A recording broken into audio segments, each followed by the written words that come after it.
Hello and welcome to United21 Season 27. We've got some beautiful lower bracket Counter-Strike games coming up for you here in the playoffs. So that means the stakes are risen for a couple of these teams as they will be facing elimination. Yesterday we saw the likes of Kono and Johnny Speeds drop down from the upper bracket semi-finals, and both teams will be playing here in the lower bracket against different opponents. If we want to take a quick look at the overall bracket, we can find out which games we will be covering to be precise. The first one, I do believe, is Kono versus Gen 1. The second one will be Johnny Speeds versus Leo. Now, looking at Kono yesterday against Adventurers, they were very slow to adapt. They started off with a 9-3 lead on their opponent's map pick, and they managed to lose that map, allowing Adventurers to have a massive comeback on the CT side. And the second map kind of ended in similar fashion, where Kono were very slow to adapt.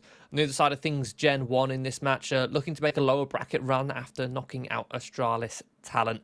You've also got Perks, who's coming in place of Jax. Jax, who's obviously recently left the roster in official capacity. He's been dancing in and out of the Gen 1 roster, not 100% committed, and it kind of reflected in his stats in the game for a player who of his caliber, who you would argue is much greater than the rest of the players on Gen 1, yet wasn't performing like it. You know, it was kind of an awkward sort of crutch that they were leaning on. But Perks so far since joining Gen 1 has been a good asset and has posted a very good, respectable 1.2 rating throughout this entire event. Now, if we have a quick look at the veto, we can find out what maps these teams will be playing on. So we do have a Mirage ban and an Anubis ban. So I was expecting, to be honest, a Nuke ban to come out here early on from Kono, with that being their normal permaban, but they've chosen not to, and quite correctly gambled that Gen 1 wouldn't pick it. So Gen 1 go into then a Dust 2 pick, with Anubis no longer on the table. Kono removing Gen 1's preferred map. We then have Kono picking into Ancient, their most comfortable map. Gen 1 removing Train, again another good map for Kono. Nuke being banned for Kono, their normal perm ban, leaving us with an Inferno decider. So we've got quite an interesting map pool here. I think Kono have played a couple games here with the veto, choosing to float their permaban and banning their opponent's first map pick, knowing that it's not likely that their permaban would get picked into anyway. So that being said, I think this is a decent map pool for Kono, but also there is upset potential on these sorts of maps if you're Gen 1, right? You've got the likes of Dust 2, the likes of Ancient and the likes of Inferno. A map switch is quite easy to mix, play a bit more of a puggy style, and that means upset Counter-Strike can be more achieved here on these maps. But without further ado, we'll kick off with the most upset heavy map of all, or at least it used to be, it has that reputation of Dust 2. The map pick of Gen 1, where Kono will start on the CT side, the defensive side of this map. I'd argue it's a little bit less upset heavy than it used to be. Back in CSGO, it was definitely the upset map of all upset maps, where an individual player could take control of a game. It's still possible, but now a more tactical approach from teams who understand the map better are more reliably going to come out on top on this map. Gen 1, so far in this pistol round, they're just going to be working their way out towards long with 5 players. A smoke, Molotov, double flash. And I like that. A cheeky boost to clear behind the car. We're getting an elevated angle. You can see over the top. See if there's any CT sat crouched hiding behind it to try and set a trap. They deem it clear. Smoke deployed on the cross. They will accelerate all the way up. The firing squad established by Kono, trying to mow down as many of these Gen 1 players before they can close the distance with these Glocks. Alert smoke deployed to try and stifle them, and it's getting chaotic, messy fights all throughout. The smoke and Kono are the ones to come out on top. Having the players there in place, rotating early towards the A site, a solid hold from them. Gen 1 just unable to actually penetrate the site itself, despite having all the freedom up of long.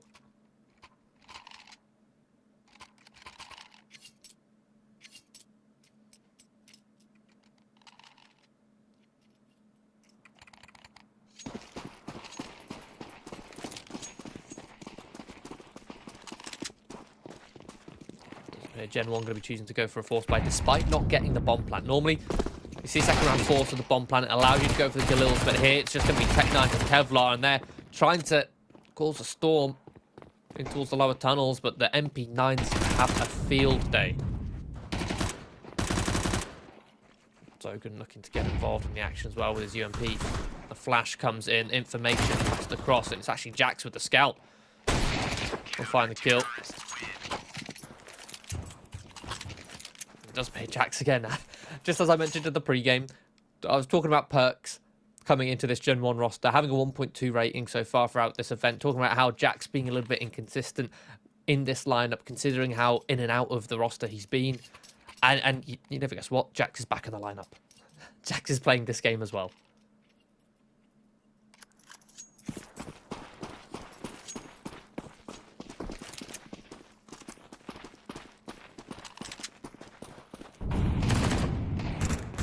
So obviously looking to farm some more cash with this MP9, seeing if he can try and get an AWP up as soon as possible. The $600 kill reward on the MP9s, the tantalizing prospect up against these ecos.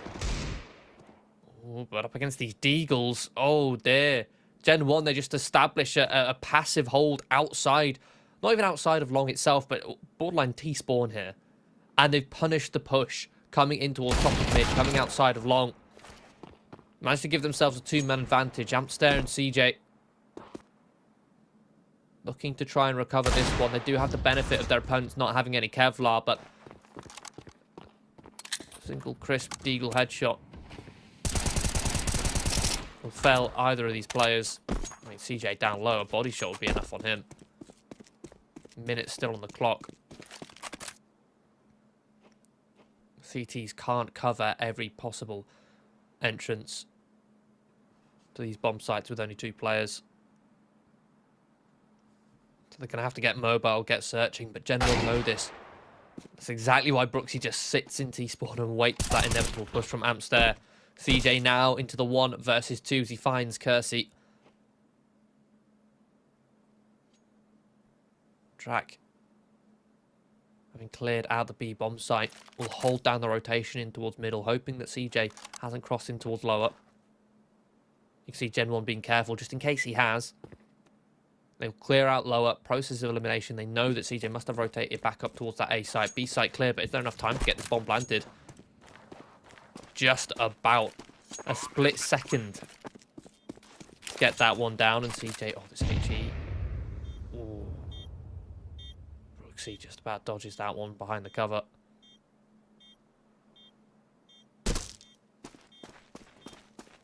I think CJ's elected to save. No kit in play, not the health to go for this clutch. Gen 1 have done it. They've got a round on the board. Off the back of just deagles. Now, Kono will still have enough money to buy, especially with the poorest player being CJ, saving an M4 for himself. Soltovsky, more than enough to get an AWP thanks to the MP9 cash he farmed. Could perhaps even drop over a FAMAS if any of the other players requested one.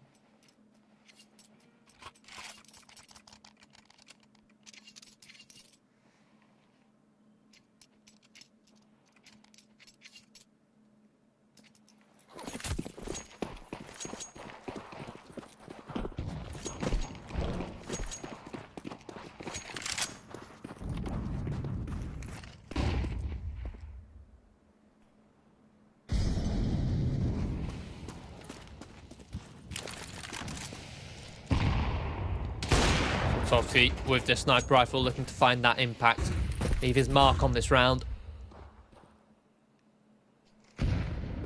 Firing open that smoke, but only finds a tag on towards Jax. At the very least, he gets the information, confirming the presence of players in towards middle. Kind of just dropping the smoke towards short, delaying Gen 1's intention of taking short control.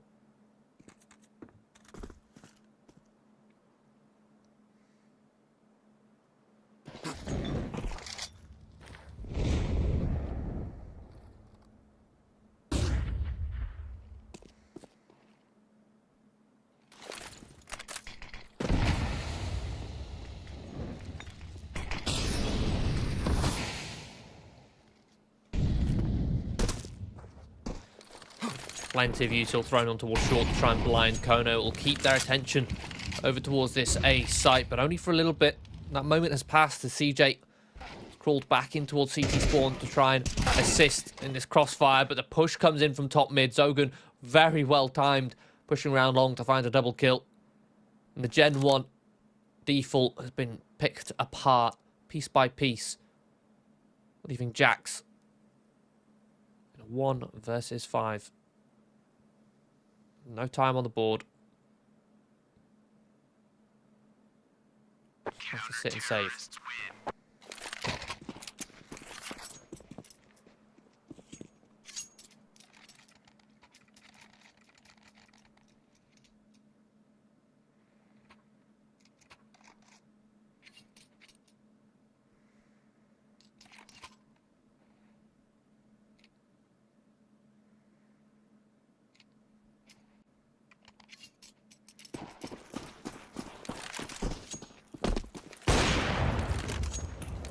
Still able to get an investment thanks to the fact that they won their previous round on an eco.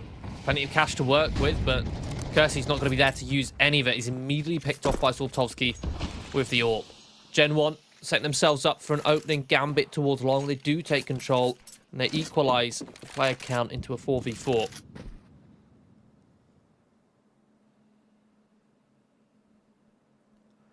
Again, on Dust 2 on the CT side, with the volumetric smoke, something you couldn't do previously in CSGO is this exact smoke which CJ is staring at right now. One smoke which will block all of long. And CJ just replenishes that exact smoke, keeping Gen 1 at bay. There is the risk of gaps on either side, but it's not really the gaps that Gen 1 are concerned about. It's forcing their way through.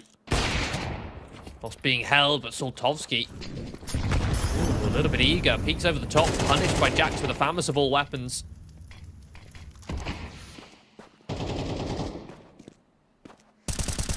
Amstead goes for a swing, tries to line them all up against the wall. Good for one. There's a little bit more damage as well. And now Gen 1, 30 seconds left. They panic, they pounce, they try and burst through the smoke which is blown open by Kono ECF. Leaves Davudovec. A 1 versus 3, 20 seconds left on the clock, and none of the Kono players are showing face. They're just letting this time tick down, putting the pressure, but Davudovec isn't going to stop there. Little bullets for Conk, land last tap. It's a messy spray from Amster. But Davudovec, oh, you could see just he almost didn't believe it himself when he got that one tap on the second player, punishing these over peaks that were coming from Kono. But not enough bullets left to finish off the third.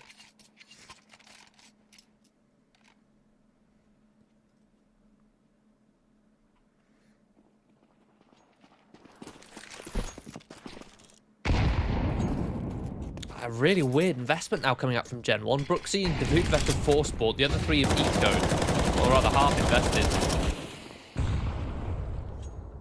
Brooksy, who had the rifle, is immediately dropped. I think the HGs may have blown away his weapon. Captain Kirtka, curious, confident with this M4 up against unarmored opponents. It'll be easy pickings. Drac, hello. Lovely double dink onto Captain Kirtka. And just about gets away with it.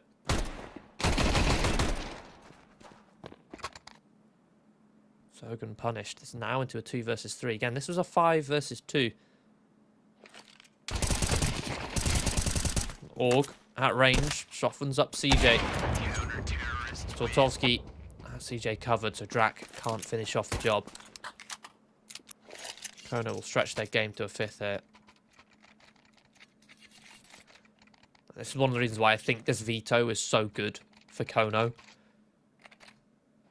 The fact that they chose, again, not to ban their permaban of Nuke. Instead, they floated it, knowing that Gen 1 aren't comfortable on Nuke, knowing that Gen 1 aren't going to pick into it. Removing Anubis, which is by far Gen 1's best map, and putting them on Dust 2, which is also a strong map for Kono. Headshot there on towards TJ. Kono getting confident here, aggressive in towards mid, but Gen 1 are punishing. This is a full buy from Kono. Rather, from Gen 1, should I say. Full buy from Gen 1, yet Kono are playing with that much disrespect. They push straight in towards middle. And lose 2 players.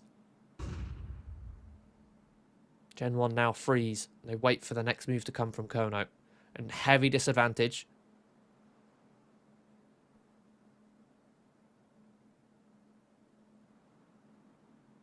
They need to try and recover it. Yuka deployed in towards mid. Amster almost catches Jax off, but fluffs his lines. The rest of Kono follow. Punished by Gen 1's passive hold with that 2-man advantage.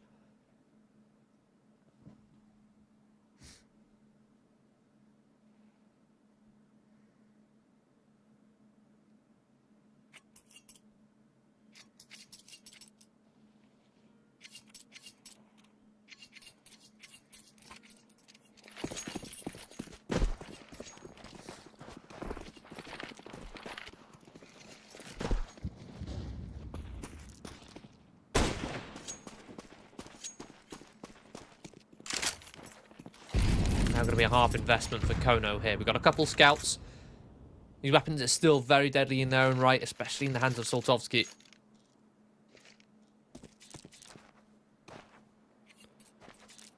Gen 1 are taking long control, thinking up against a weaker investment. Long is normally the place to go, but Soltovsky has a scout in his hand. He's immediately found Kersey. Looking to reposition, find a couple more tags. Gen 1 start to accelerate. Want to try and get up towards the site before any rotations can come on in, so they can close the distance, nullifying the effect of this scout, and they've done so very well, with Jax collecting a triple kill in all. Leaves Captain Kirka.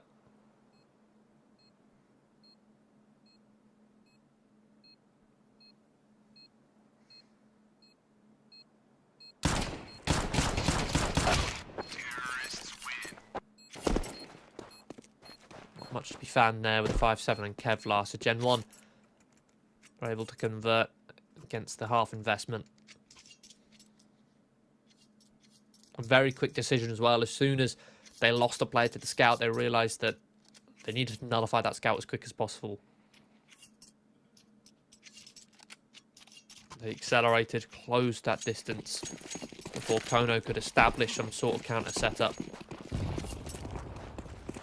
Gen 1 going to be using their spawn to fight towards long again. This time Kono goes to try and contest with counter utility. CJ spamming through the smoke. Zogan flashed on through. Jax is left, tucked behind this smoke. CJ a big spam, but he might be punished. Yeah, he is. Overstays is welcome. Fortunately, Soltovsky's there to try and provide some sort of cover fire. Just about surviving on 16 points of health. Trying to maintain that man advantage for his teammates. But he's pinned here. He can't get out.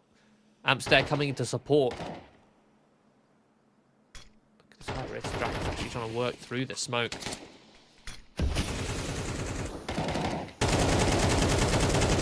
And there you go. Amster trying to provide that cover for Soltovsky. Ends up actually being the player to give up that man advantage.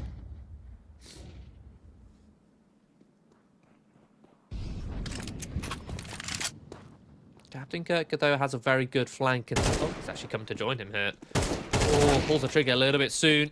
Actually will finish off the kill.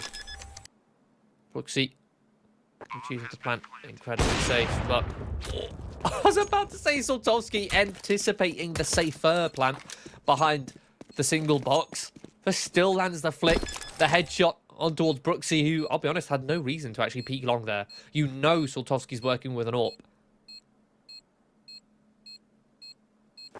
And while you can make that argument, oh, well, if Soltovsky was towards short and he peeked towards short, then he'd lose the fight.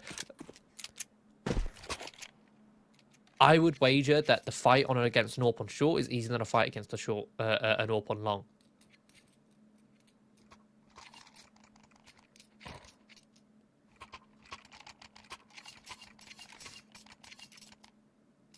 So Kono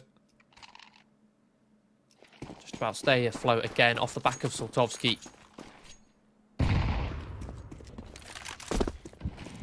Bailing out the mid-rounds. This time it's the early round he searches for. Unfazed by a flashbang coming his way. Kersey not going to be happy with his teammate who threw that one. It's a head-to-head AWP duel.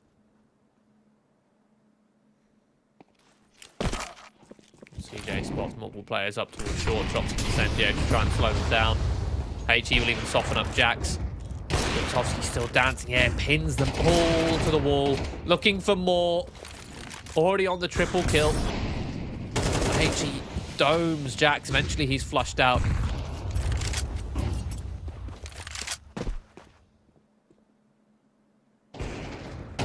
Being closed in here. The flank. Captain Kirk, a lovely adjustment with that Famous. Jax, oh, caught trying to jump, elevate his angle. And this head-to-head against Kersey and Soltovsky is one which Soltovsky is winning every day of the week. Kersey is already a very passive AWPer, to the point of sometimes baiting in some scenarios. He's a player who does his best work when he has the confidence to go for those opening picks. If he doesn't have those confidence, he will then just spend the rest of the game baiting as an AWPer. And therefore, unimpactful. And if Soltovsky is winning these fights, then maybe Kersey will go missing, but there you go. Kersey wins that one-on-one fight versus Soltovsky, pins him on the cross. Bit of revenge from the previous round.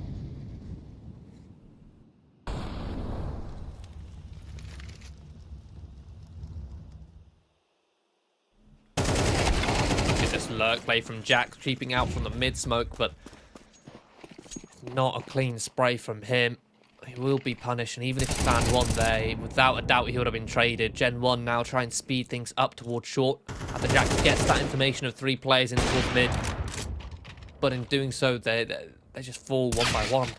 Being picked apart. Oh, what a headshot from Zogan immediately before Brooksy punishes him.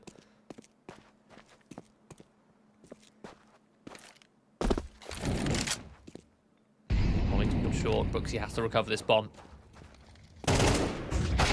Flash will come through. Brooksy dodges, but turning away is exactly when Captain Kirk peaks. Kono collect 8.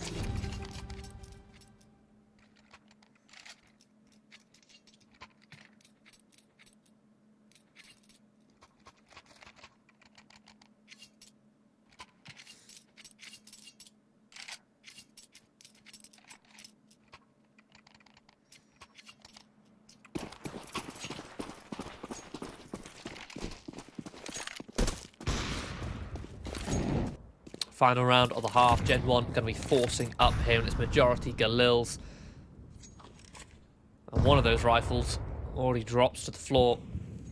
Zogan cuts down Brooksy. That was over for long. It leaves Gen 1 forces bolstered up here towards tunnels, but Captain Kirk takes 2 1-versus-1 fights, or rather is gifted 2 1-versus-1 fights. Both of which miss. It's rolling the dice twice on a 50-50. Roll it once on a 70-30. And there you go. There you have it. Trying to recover the bomb. Kono collapse in on that bomb. Have it covered. A 9-3. Very dominant scoreline here from Kono. But as much as I want to say this is one-sided, Kono did lose this exact lead yesterday on Mirage.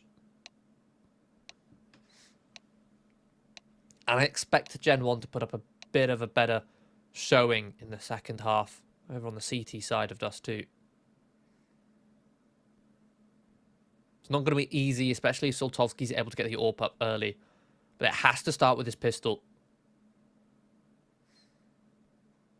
All depends on who gets control of the economy. If Kono wrangled this one, we're also able to convert a second round to behind the back of the pistol.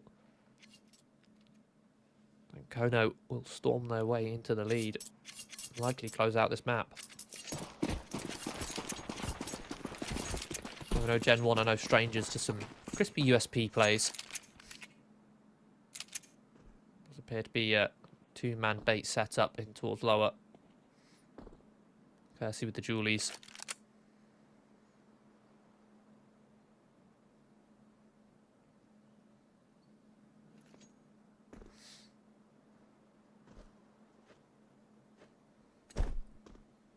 That is literally a borderline mirror play there from Kono going towards long.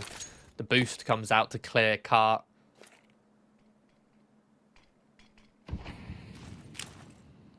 Single smoke on the cross. HE to blow it open. Brooksy spots at least one player. Oh, but receives a dink upstairs, straight in towards Goose. A very forward position now. The site firmly in the hands of Kono in a very open bomb plant towards long. But Gen 1 going for a full retake here in towards short. They start to burst. They storm their way through, and the USPs are finding a flurry of frags. Now it just leaves CJ in a 1 versus 3. Bomb planted for him, and he just beautifully for the taps on towards the second with a Glock, and even the third. The 1 versus 3 from CJ shuts down Gen 1. Such beautiful taps. And he's in a position where he can't fall back. He has to hit those shots. He misses any one of them, and it's probably over. And it was a lovely attempt of a retake from Gen 1 as well. They all set themselves up towards short. One person drops towards CT. The rest flood out on catwalk, overwhelming the Kono players as they had little time to establish a really strong post plan. That's a CJ clutch. And called upon, he delivers. Now Gen 1 have to force bite. Again, well, yes, Kono still are in the lead. Still up for grabs if Gen 1 can upset this one. And again, we've got Kersey on the scout. The scout can be very dangerous here on Dust 2.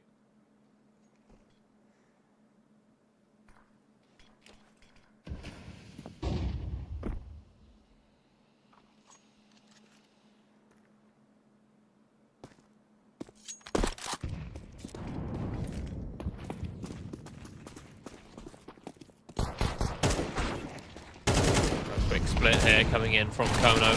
Kersey's able to find one with that scout, but B site very quickly crumbles. A man advantage for Kono, and they're looking to hunt somewhat here. Knowing that this is a force buy, they want to remove the weapons, remove the Kevlar. So that Gen 1 don't have anything to work with in the next round. Oh, Jack's just about staying alive.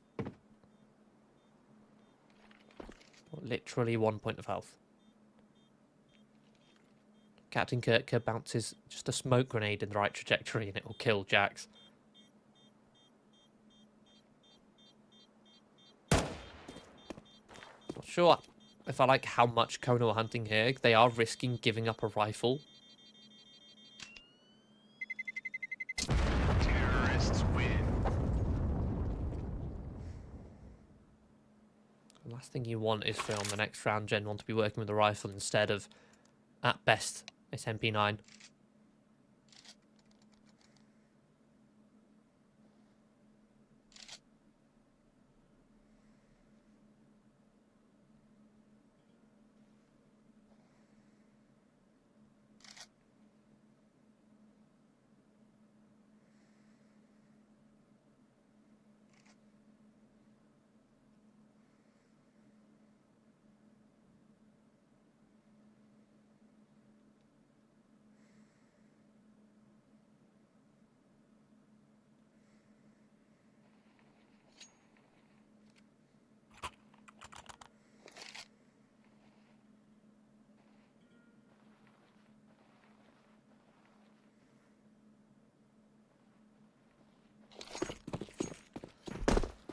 It does appear Gen 1 are going to choose to go for the force buy here. Again, looking to try and wrangle control of the economy, but at this point, they're down so far. They need to. They need to make these gambles.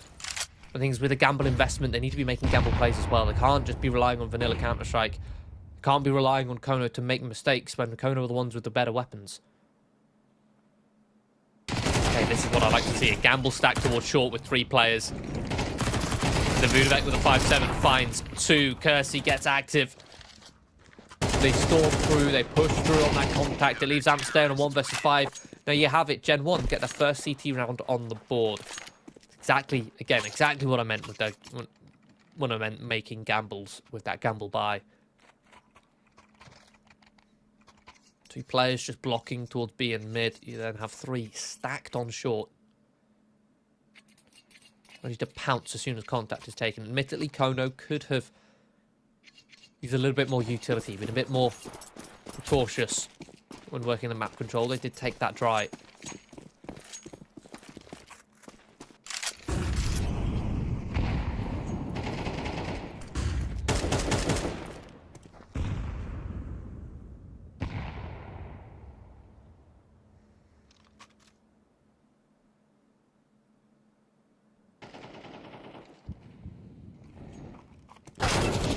to work their way in towards mid-control. Jax caught sleeping. Amstead peeks in, finds a headshot, doesn't expect Kersey to be sat in the corner, ready and waiting. Looking for a bit more, but runs out of bullets. The M4A1S punishing Kersey there. It's into the 2-on-2. This forced buy for Kona. I mean, Zogan's not got a weapon. He's just got a Glock. He's going to be running out anyway. Flash comes in. Drac able to dodge it. Receives actually a dink. Oh my goodness. Zogan with the Glock. Wins that 1v1 fight. Bomb planted. Man advantage for Kono.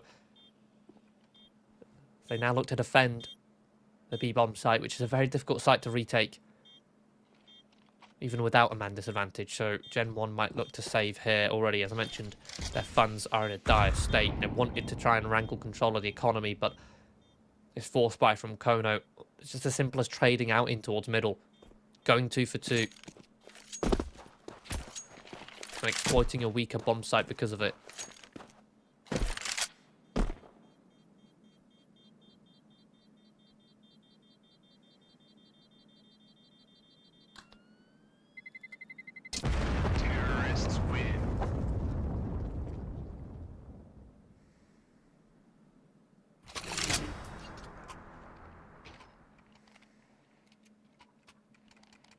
Kono up on 12.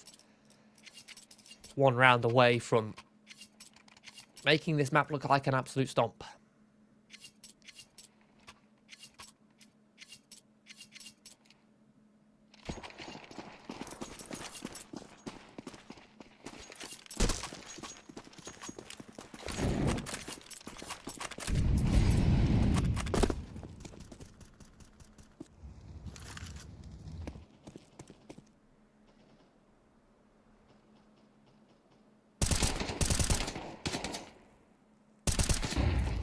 Contact here towards B, double mulligan towards the plat. Drac doesn't have a smoke, he's just going to have to sit in these flames, at least takes one player down with him. Buys time as well for the rotation to come through for Jax. Jump up comes in, a beautiful double peek. Deep molly from Amster. Try and delay this push, but I'm so confused what Kono have just done. That they've smoked window but not door. Quite a heavy misplay.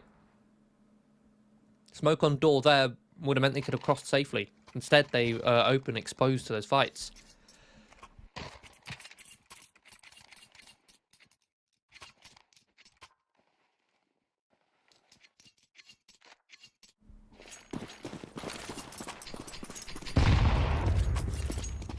So just as Kono were on the brink of closing out this map, they've let that slip, and now their economy isn't in a state to support closing out on this one.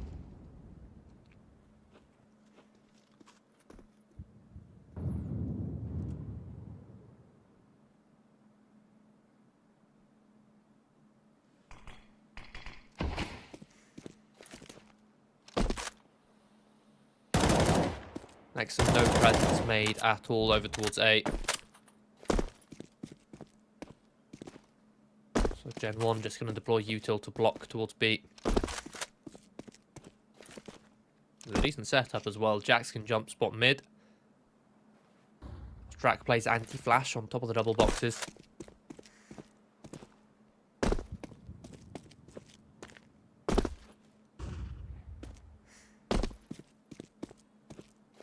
Bit of presence made up towards short. Setup still here. They try and catch Drac out with util in hand. He's only good for one. Jax then try and activate off of the contact and will mow down 3. The lurker Sultovsky dealt with. Gen 1 finds 6.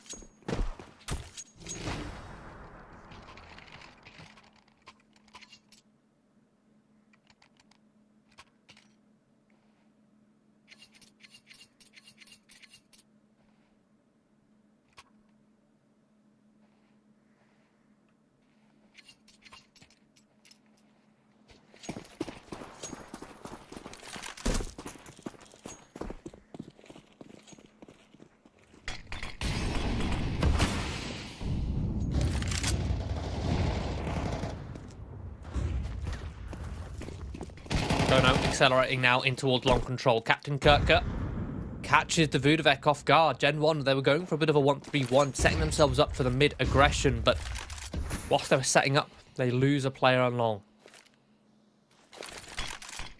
Man advantage. Kersey going to be dropping a smoke that allows him to play around it.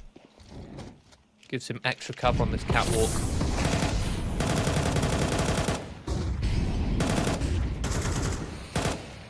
CJ punishes, they anticipate it. Such a known play, seeing that smoke, something which Simple popularised back in the day.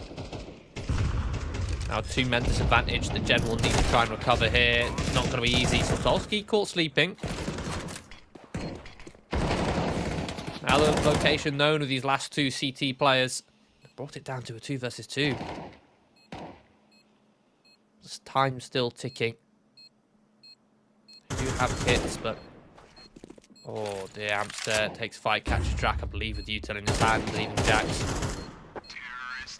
There you go, a 2-man peak comes through. 13-6 for Kono. They are going to steal Dust 2 away from Gen 1. Again, a bit of a masterclass in the veto, anticipating a Dust 2 pick coming in after banning Anubis instead of Nuke. And Kono looked very prepared on that map, dominating in that first half 9-3, especially with Soltovsky winning a lot of the head-to-heads against the rival AWPer of Kersey, which is also important on Dust 2. But we're going to be moving on to the map pick of Kono here, which I believe is Ancient, looking to close it out in 2, and that'll be coming up after a quick 10-minute break, so don't go anywhere, we'll be right back.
Welcome back to United21 Season 27. In the middle of this elimination match in the lower bracket playoffs between Gen 1 and Kono ECF. Kono demolished Gen 1 on their map pick of Dusty, on Gen 1's map pick, that is. Now we're moving on to Kono's own pick. So Gen 1 backs up against the ropes here while we pushed out of the ring. Unless they can put up one heck of a defense.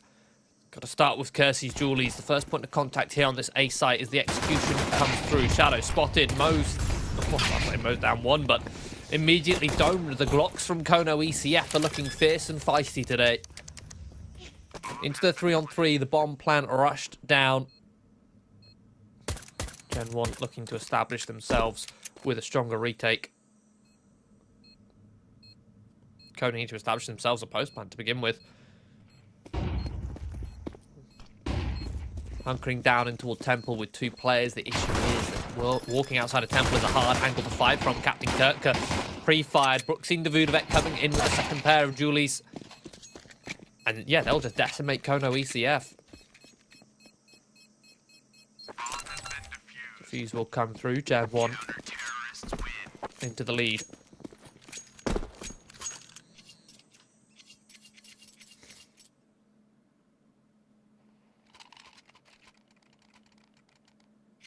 Good retake there, focusing their forces in towards Donut and CT. Kono's post plant focused a little bit too heavily towards Temple.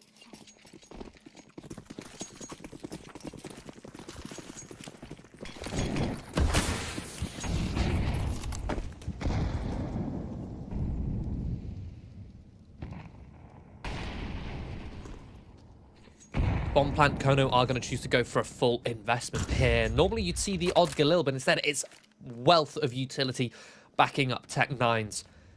And with all five players over here towards the B doors, this indicates a good B-site execution. Plenty of grenades, Molotovs clearing out the site, flashes coming through, but I feel Kono ECF were more blinded than Gen 1 in that exchange. Jack now activates in from the second corner on long. Cave control on the cards for Gen 1. Or for Kono, should I say. The bomb is planted into the 3 versus 3 here. Picked up an M4 on Zog, and the possibility spamming now for the wall bang is there, and a smoke will actually lock them out.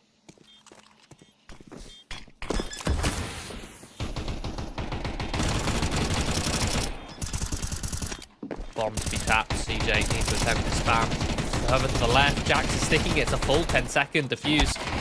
Completely undenied here. Desperately spamming through the wall. I mean, Kono ECF on that execution, you had all that utility. I'm pretty sure everyone had almost a full set of grenades, yet where was their clear plan? What was their post plan? Was it long? Was it cave? Because if it was cave, why didn't they smoke short and long?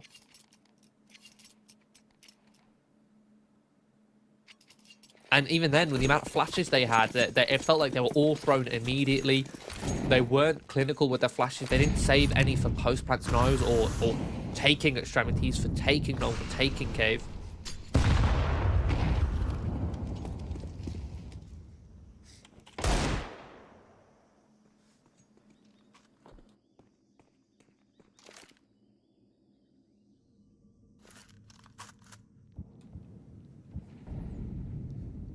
Gen 1 stay afloat. Their economy still not in a greatest prospect, working with 3 for masses. Certainly don't have a wealth of cash to back it up. Might have an opportunity to build some. Kono on a full eco here. They're actually going to be attempting a 3-man boost. And oh, it's spotted out. Soltovsky receives a dink.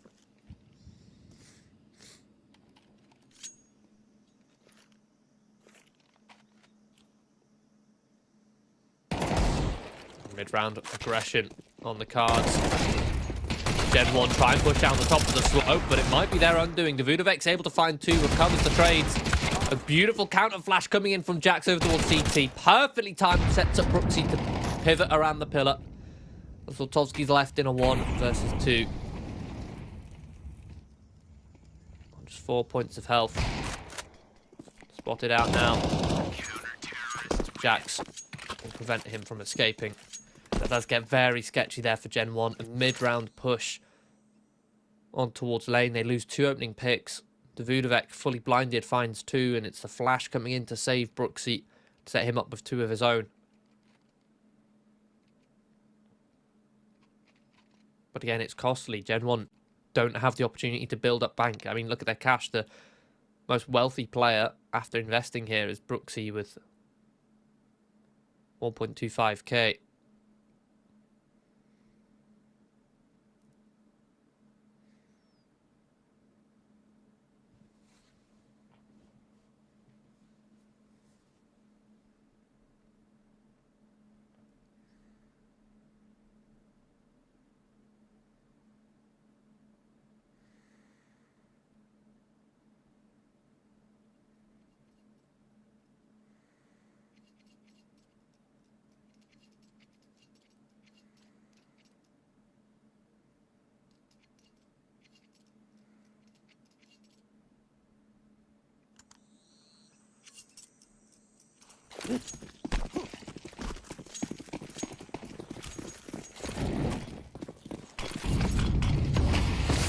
Missed mid-smoke there from Curse. He actually ends up extinguishing the smoke for Captain Kirk. But unfortunately, the flashes are more than apt for Gen 1 as they take mid aggressively, get their opening kill. But this reaction from Amster charges out towards A, isolates the 1 versus 1 against Kersey, and even does more. Spams down Jax through the smoke. Suddenly, Gen 1 have been picked apart on all of the extremities. Soltovsky attempts to stick this bomb, and Amster punishes Brooksy. Attempt to deny it. Leaves Drac in a 1 versus 4, tucked in towards CT, holding for CJ's flank. Oh, the timing looks away right as CJ peeks in.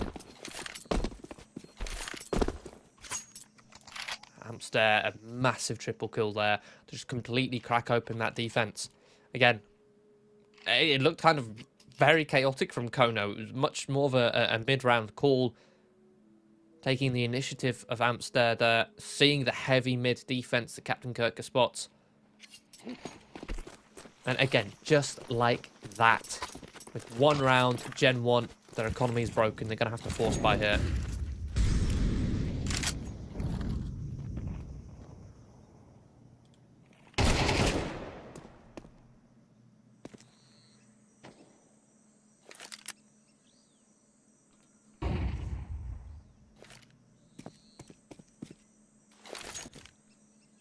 Five sevens, MP9 already an opening pick as well, and towards Brooksy, who's getting aggressive. The A site will be taken free, and Gen 1 will likely look to save it. Save the Kevlar, save the 5.7s, and an MP9. Again, some of you lesser initiated Counter-Strike players who are watching may be thinking, well, why are they saving? They've got no real weapons. Well, it's a case of next round they're going to be ecoing. They don't have the cash to buy next round. They will be on an eco. And they'd rather eco with 5.7s and Kevlar and an MP9 than with USPs and nothing else.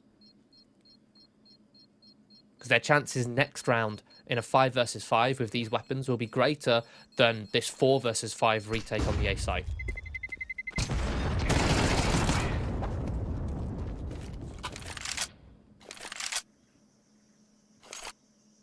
Rather than having a 10% chance at retaking the A site here, they'd rather save the weapons and give themselves a 20-30% chance of winning on round number 6 with this half investment. Made even better now with Jax having an AK to work with. And found an exit kill.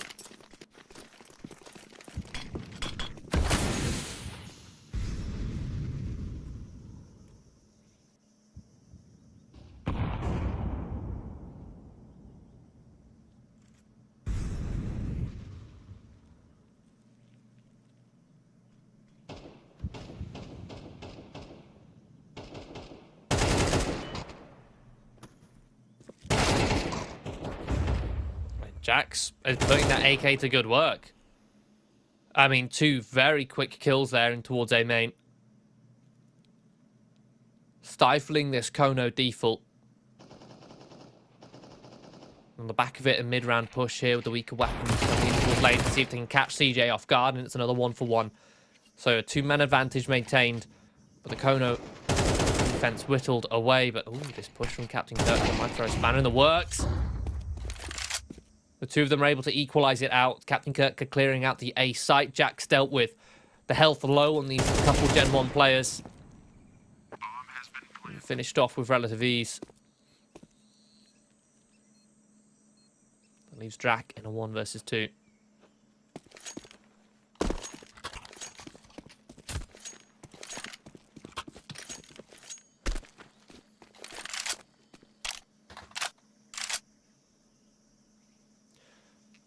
No kit, no time. He's going to pick up the AK off of a Kono corpse. Sit and save towards the B doors.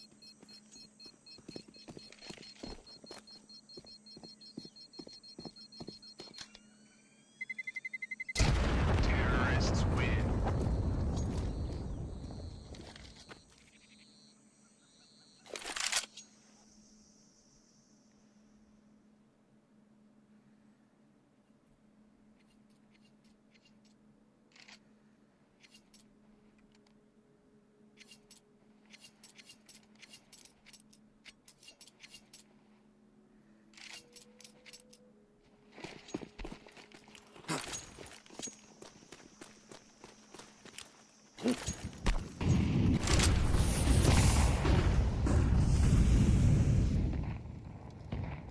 Mid default here from Kono, taking towards B lane. In fact, they're grouping up very early here, all 5 players now.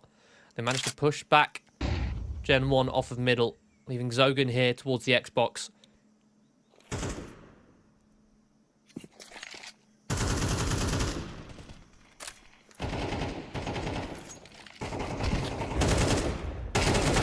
Captain Kirk trying to spam down, do a lot of damage, pressuring this B-bomb site, and they found 2 picks off the back of it. Sortowski and CJ finishing off where Captain Kirk has started.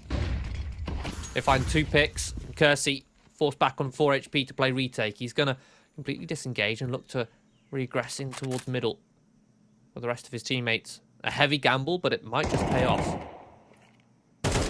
Jax already finds one, but Zogan now activates. 2 players quickly found. They just need to identify Brooksy's location, which I'm sure Zogan will search for as soon as he bumps into them. There you go. That's all the information Kono need to just accelerate now towards this B site, get the bomb planted.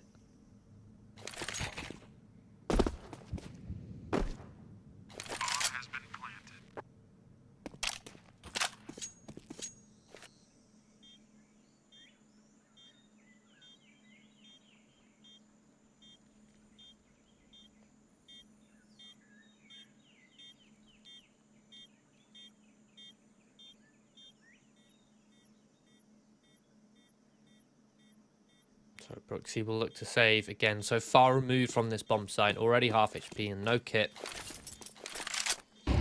Doesn't have any information that would give him some sort of advantage or way in to this retake, into this clutch. We'll choose to just keep that AK in hand.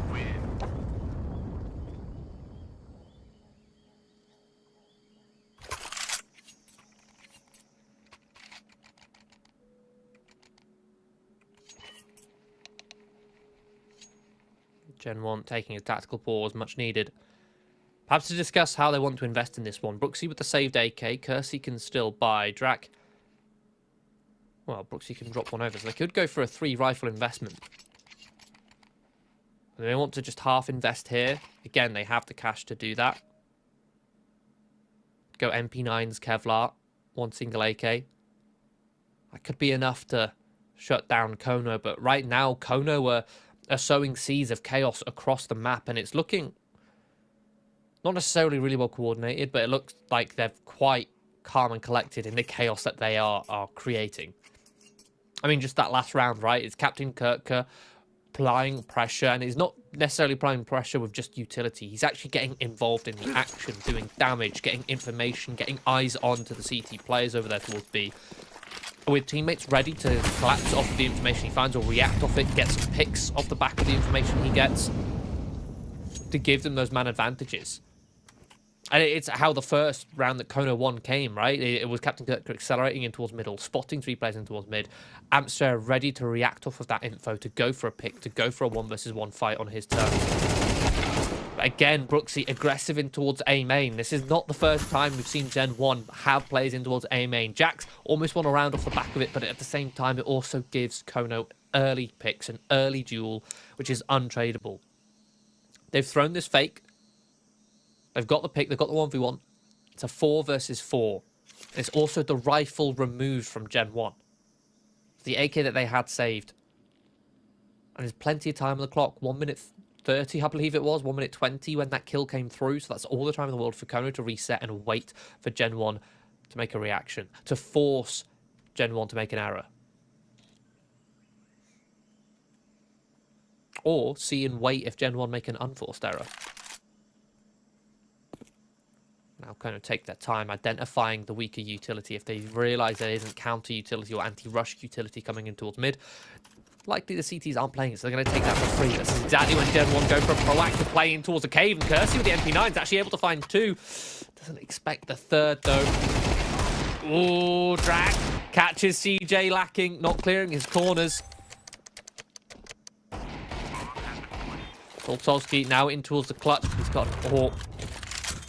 Okay, there we go. Picks up the AK. Much more comfortable weapon to deal with the clutch. Knows where Drac is and knows that Drac is low. So he's going to search for him. Hunt for this 1 versus 1 fight so that he can then play a 1 versus 1 with a heavy advantage. It's actually going to be Jax he finds. That's a lot of information. Drops a molly on the bomb. And Drac not clean on the deagle spam. Soltovsky will win the clutch. That proactive push from Gen 1 almost catches Kono completely off guard. Kersey with a double kill on the MP9. There's also a decent amount of cash in Kersey's bank, which allows him to get an AWP more easily.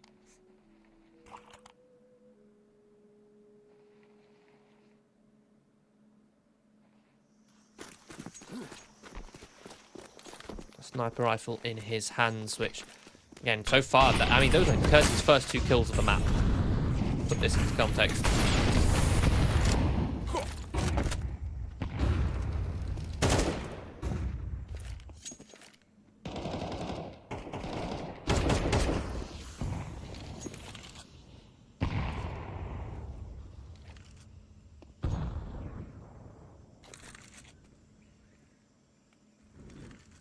Take mid control successfully again. Gen 1 not really putting up too much of a fight.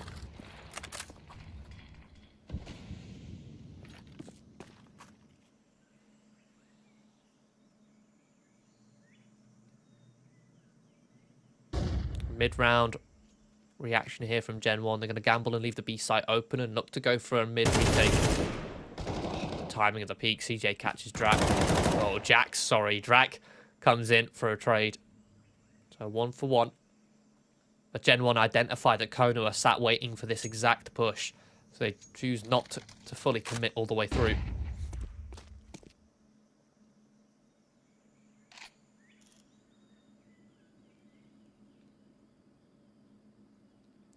The thing is, with that 1 for 1, Kono now have the information. Okay, they were going heavy towards mid, looking to retake mid. If that's the case, they'll likely retake towards B. So we can creep all the way in as close as we can get, then pounce on the site. Like towards short. Clearing out the cubbies. Drac tries to go for a spam through the smoke. Oh, and the spam actually catches CJ enough for the molly to finish him off. Kersey now getting involved with the AWP, but not quick enough on that second shot, and there's not enough time. That single molly, the spam coming in towards short, prevents CJ from going for a safe plant. Kono simply don't have enough time to recover the round.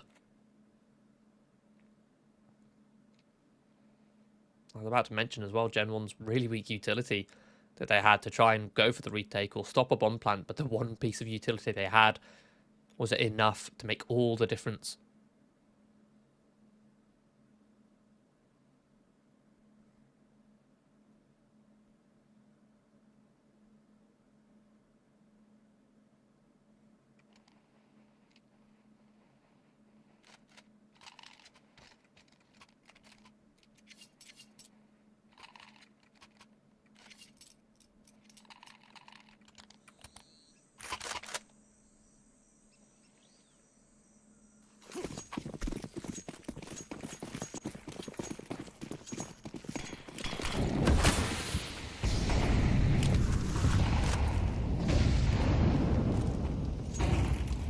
Round number 10, Gen 1. Going to be going for a bit of a force investment here. Weak utility. Going in for the M4s so they can try and fight. They need to take these fights. They don't have the utility to play a late round game. So try and shut them down in towards mid and go 1 for 1. But again, Kono just more than happily slink back into mid control here. Knowing full well Kersey, no AWP. Trying to prevent this creep, this crawl in towards mid. They're setting themselves up early for an A split. And look at the timing on the minimap here of this play, right? As soon as they walk in towards mid, they're walking in towards Donut. Gen 1 have a 3-man push coming in towards lane. They're going to have a fast flank. So unless Kono get a move on, they're going to get pinched from either side. DJ the wide swing. Kersey not clean with the rifle. All depended on him getting one or staying alive, buying time for this flank to come in, but it's a little bit slow. They shut down the 2 players on the flank. It leaves Drac.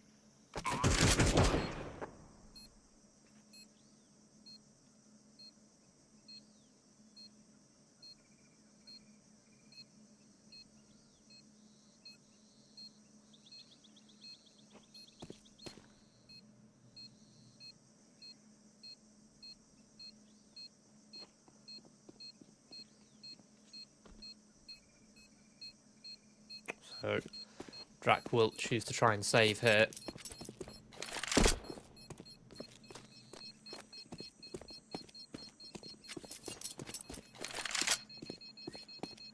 Keep this rifle in hand. Gen 1 simply do not have the funds coming into the next round. Kono, again, as tight as some of these rounds are getting, these mid rounds from Gen 1 are dangerous for Kono. Kono just about staying afloat for the majority of them. Some of these rounds actually coming down to the wire.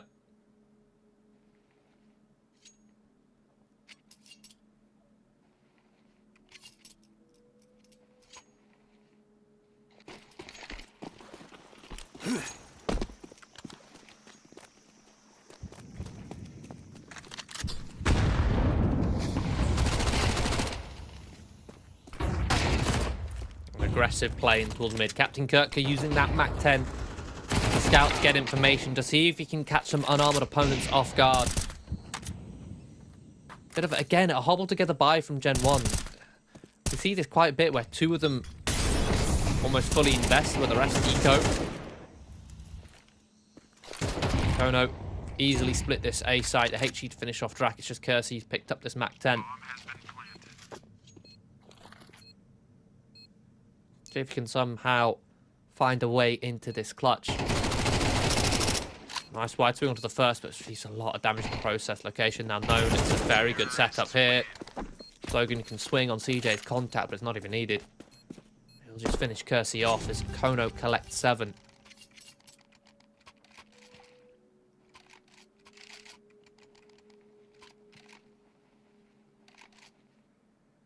Final round of the half. Gen 1 finally get another investment out. Finally having Kersey on the AWP again.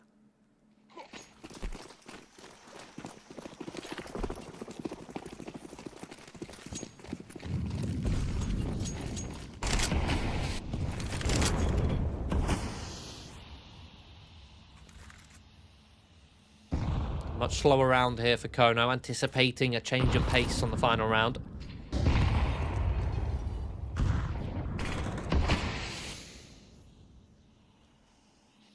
No, Gen 1, it's still tentative. They don't want to give up these opening picks early on, just playing to block in Phase 1. Phase 2, they might move to some mid-round aggression, and you can already see them splitting 2-3. 2 towards A, 3 towards B.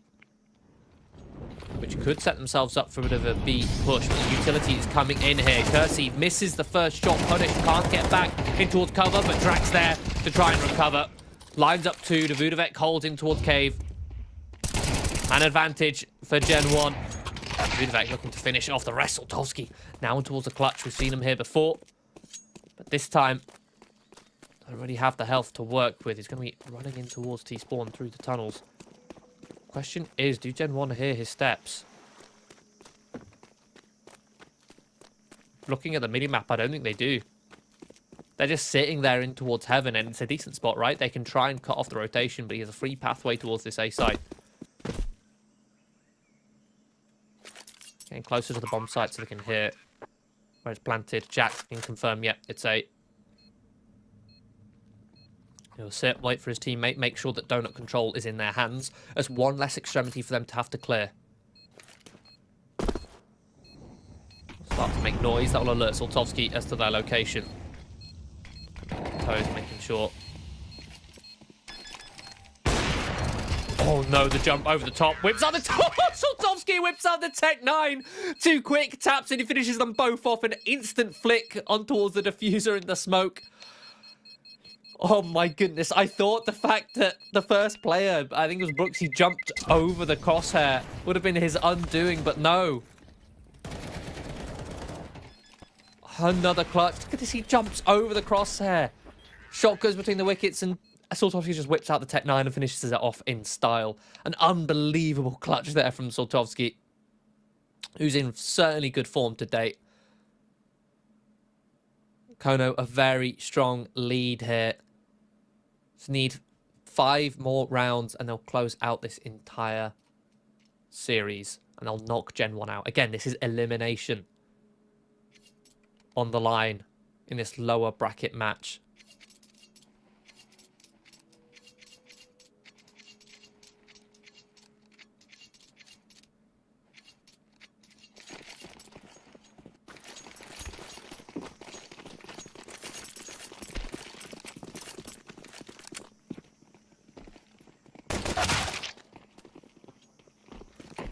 Aggressive play from Kono in towards mid.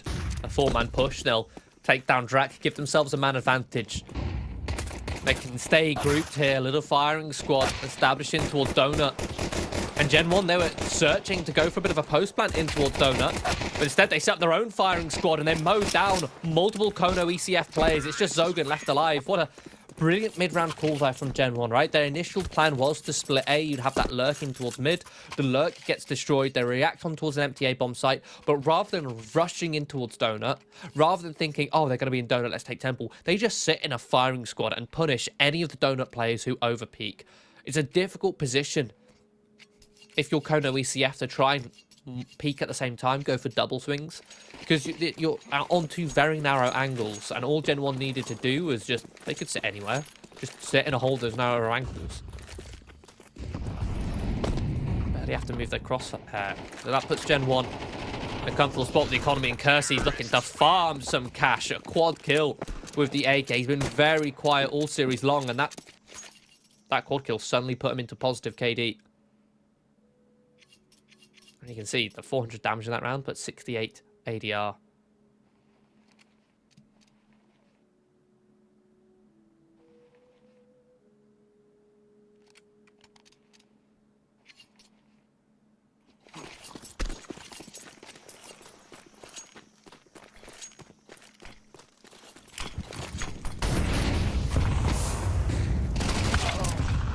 Kono, a 3rd round investment, very weak utility. They can't afford to hold on to middle. The limited utility they have, but they've actually managed to find an opening pick, punishing Drak, who's trying to skill check them in mid with the Mac 10. And in all fairness, Captain Kirk lacking a helmet. Mac 10 could have very easily punished. But these Gen 1 players are falling like flies with Kono default. Bomb drop towards A. Last player spotted towards A main. It's Kersey. Left alone in the clutch. Heavily smoked off.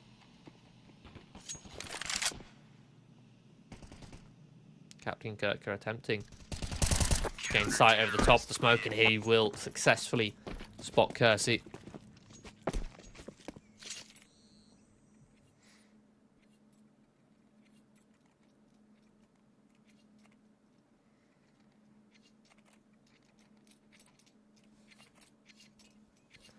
Gen 1 have one more try here with the funds to try and assert themselves, establish themselves as the dominant force in the second half. One more attempt, otherwise Kono may run away with this map. Plenty of util deployed in mid. Try and soften these players up.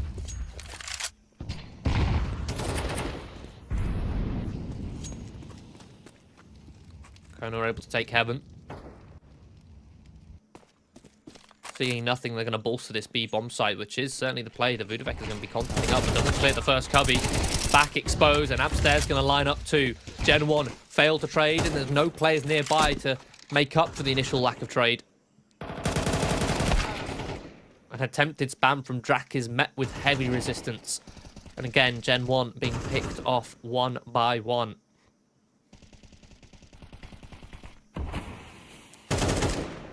Now they are certainly locked in.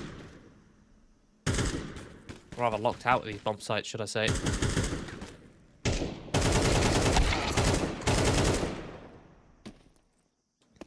White comes through in towards heaven, and Kersey punishes. But he's still in a 1 versus 3.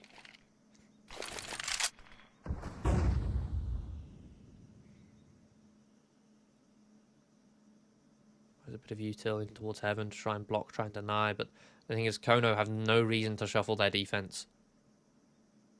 Just going to sit this crossfire. Being on site. Nice little off angle, but Kersey lands the headshot. Lands a second! Kono giving up these 1v1 fights constantly. We're looking at an ace here on the cards. He's going to plant safe. Long and for slope. Soltovsky come in on the flank. Kersey's actually going to be clearing out cave. Step made. Shadow spotted, and Kersey's going to do it. A 1 versus 5 clutch from Kersey. Again, I mentioned how quiet he's been all series long, and then suddenly this. A 1v5. Kono giving up fight after fight, and in all fairness to Kersey, you have to land some beautiful shots to be able to win that clutch. Some clean headshots on the AK. A reality check now for Kono.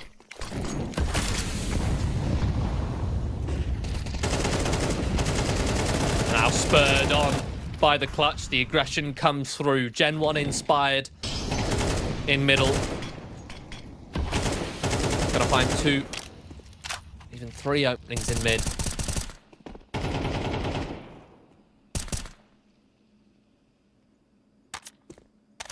CJ and Amster, 2v5.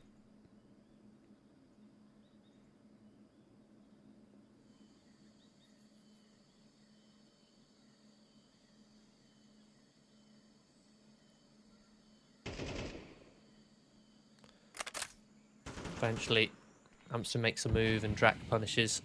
Ready and waiting. That leaves CJ in the clutch.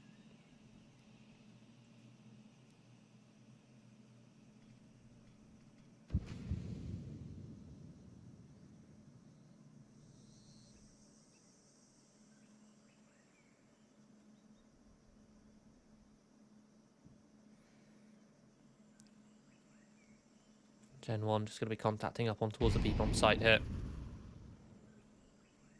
Bomb has been planted. CJ will try and save. Drak is in a very forward position. On low health. Shadow spotted. Yeah, it's a decent spot because you can see the shadow as CJ walks out of temple. So with his crosshair focus towards CT, he can pivot on a dime. And Gen 1 have broken the bank here for Kono.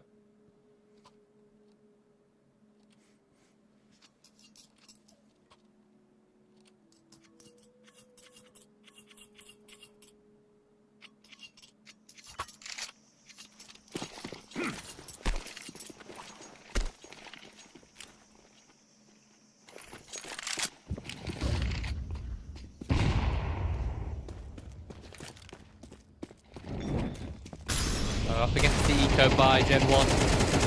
Gonna split their way in towards cave. Messy spray, but CJ, too many targets on his screen for the Deagle to connect anything.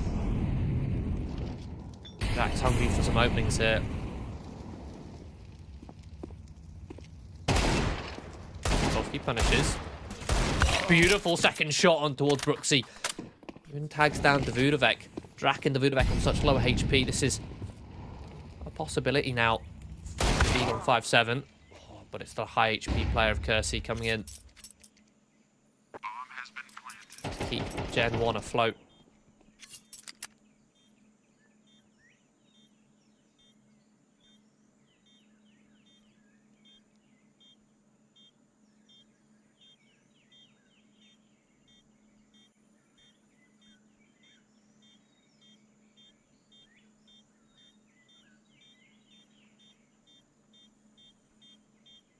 So we're going to maybe going for some late damage here. The bomb radius is quite large on Ancient, so if he wants to survive, he needs to get out of there. I think he's just gambling for an exit.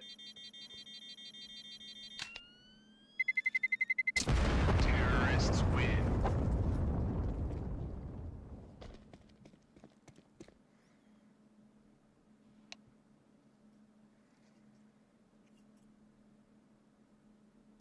So Gen 1 have actually managed to tie the scoreline now.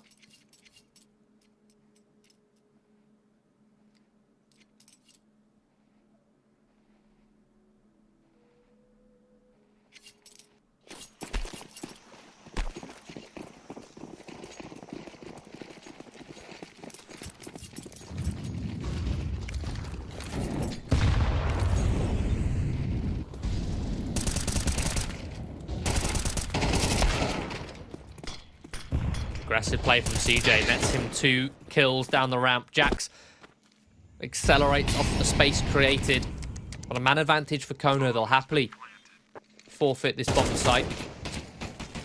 We take it later. A 2-man push coming in towards the lane, but Kersey does a very good job isolating the fight. Still going towards long. Jax still low. It's a precarious position. A single bullet his way will finish him off.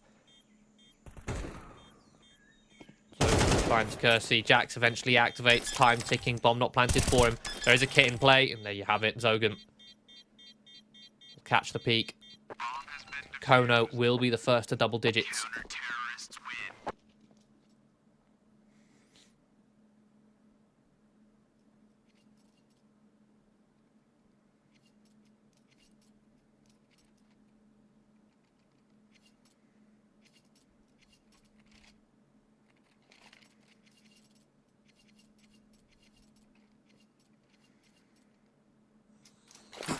Gen 1 still enough cash in the bank for another investment here on their T side. Again, Kono struggling with the funds, still weak utility in their core. This time they try and get aggressive in towards mid again. It's 1-for-1. Kono successful. Are holding them at bay, and CJ so hard to put down here inside cave.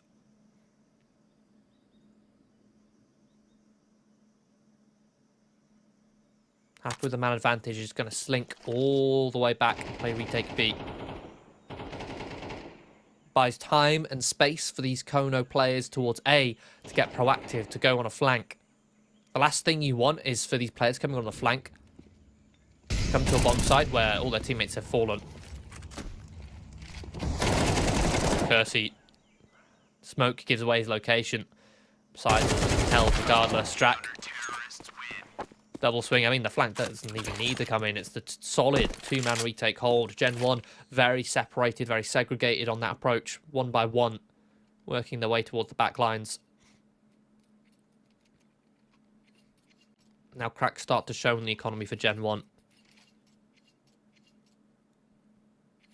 Things throughout this second half, they've had the advantage of having the funds being in their favour. You can't always rely on Kersey to get a 1v5 to pull around out of nowhere.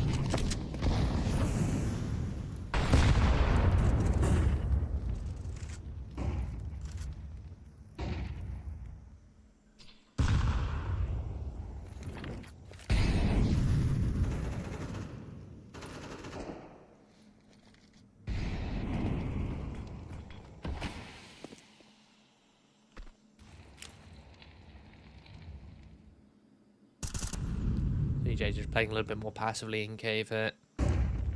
Kono wanting to try and assess exactly what investment Gen 1 are working with. I want to wait for that information to come to them before they make any decisions, before they make any assumptions.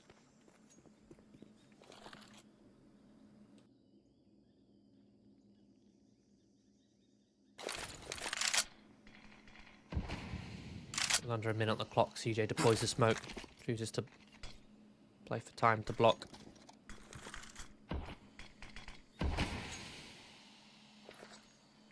One single smoke towards short, baits out. Another CT smoke.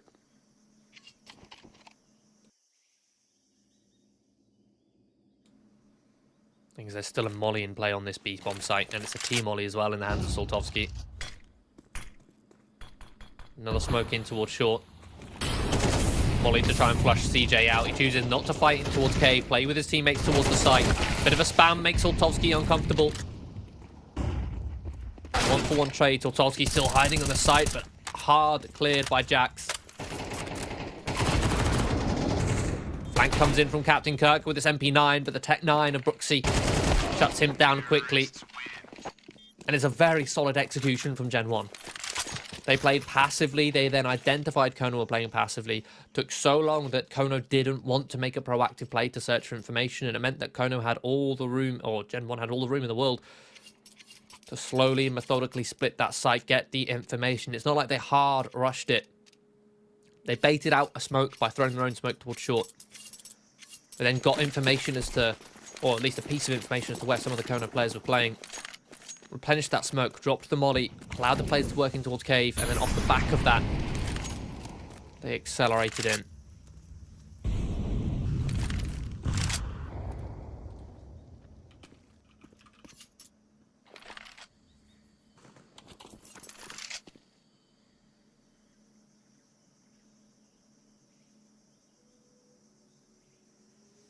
Broken the bank for Kono again. The CT economy is so fickle. Just as Kono start to get going, they're on pistols again. And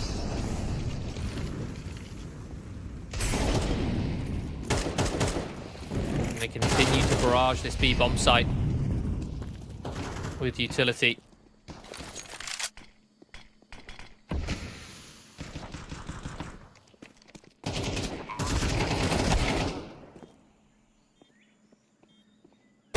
Pistols trying to get a little bit chaotic. CJ Scout lands a tag.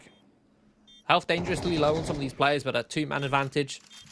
Shouldn't be any problem with, especially with Kono now turning around to look to save. Maybe play for an exit or two.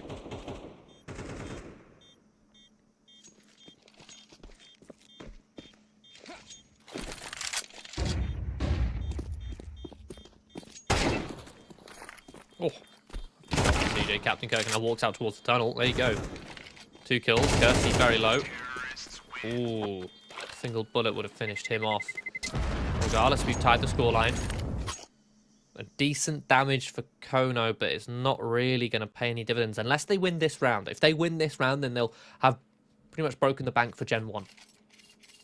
So those exits could actually be such a huge difference maker. Actually, without a doubt, the loss bonus is empty for Gen 1. They'll get 1,400 next round.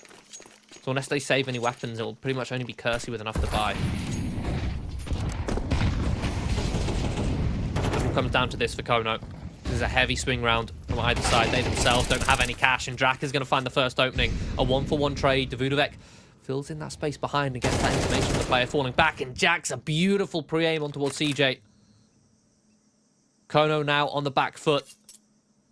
So can knife out. They've walked into the donut behind him. He doesn't expect them.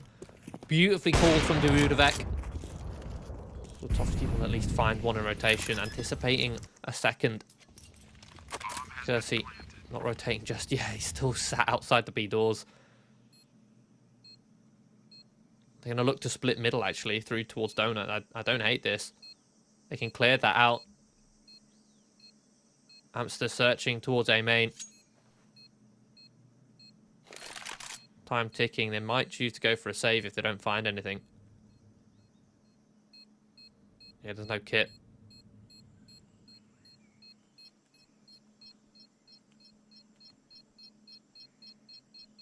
Brooksy is actually going to hunt here. I believe this is an angle where the shadow is heavily visible, and there you go. Soltovsky, easy adjustment. And again, some good damage, very good damage. Amster finding another in mid. But it's a round win, so extra cash compared to a loss bonus for Gen 1. So their buy is unimpeded. Same can't be said for Kono.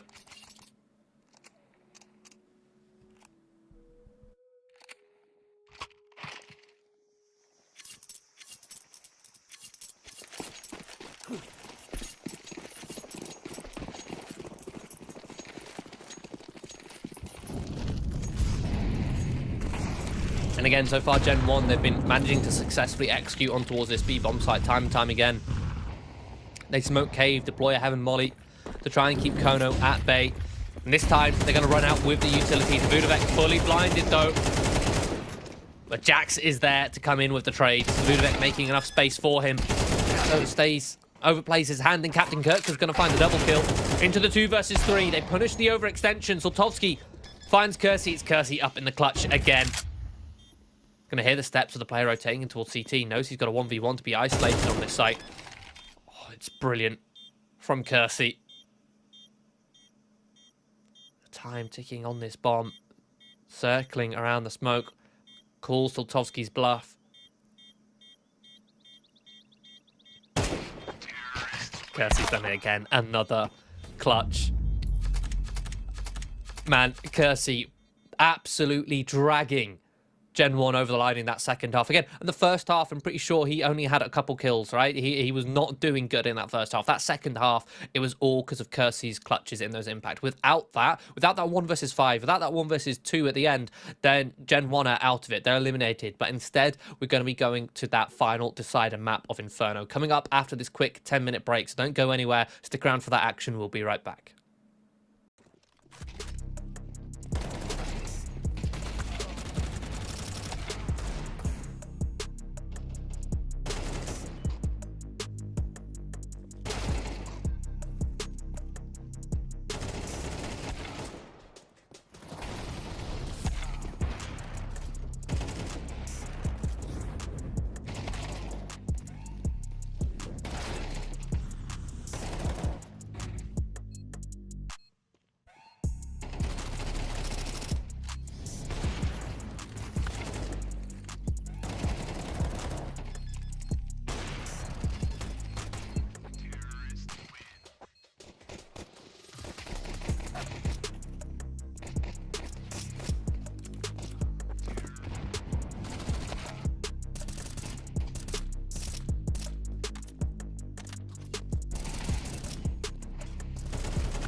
Welcome back to United21 season 27. We just saw, well, Kersey absolutely battle it out in the second half of Ancient to recover that map, to steal it away from Kono in Gen 1's favour. And that brings us here onto Inferno, the decider map. So we enter this... Oh, are we entering the knife round? Yeah, we're on the knife round here. A little bit cheeky damage already done. Here, Kono taking the victory there on Inferno. But yeah, we just saw an impressive display, right? We already saw Dust 2, the first map. Kono stole that one away from Gen 1 in quite a decisive fashion, looking like a much more formidable team. And it looked like we were going to be going the same way in Ancient in the first half. And then suddenly Kersey out of nowhere gets a 1 versus 5. It was clutch central over there on Ancient. And yeah, 13-11 is an incredibly close scoreline. And just a reminder, this is a lower bracket game, so this is elimination. The loser of this last map here on Inferno will be eliminated from the event.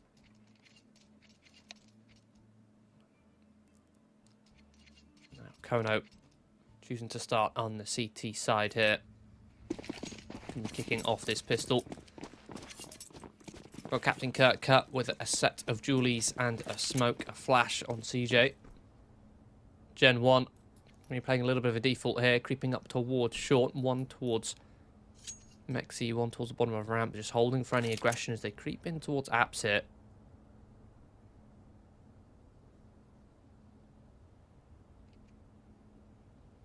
We'll take Apps control for free, they'll walk in, but look at this Kono, they're stacked up heavily. Ready for this pop to come through. Smoke towards Moto. Flashes are going to come raining on in. Soltovsky unblinded. Brooksy just plucked out of midair.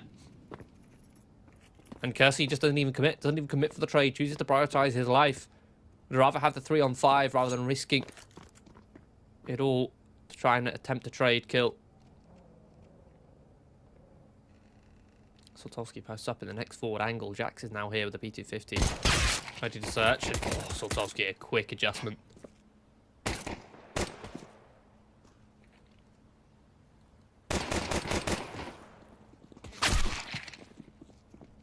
Now, Kono looking to just hunt down the rest of these Gen 1 players.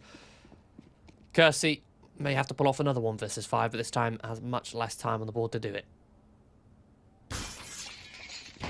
Spotted here in towards bedroom.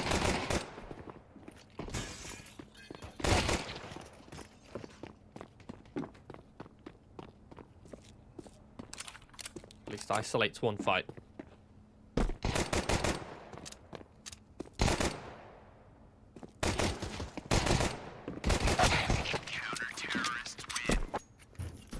That's all he'll find. The P250 of Soltovsky will find a triple kill in total.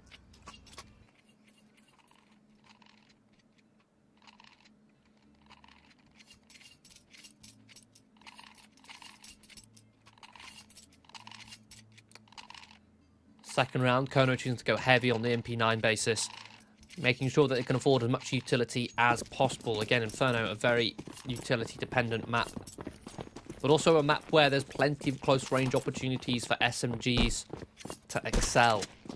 Makes a lot of sense to go for these MP9s.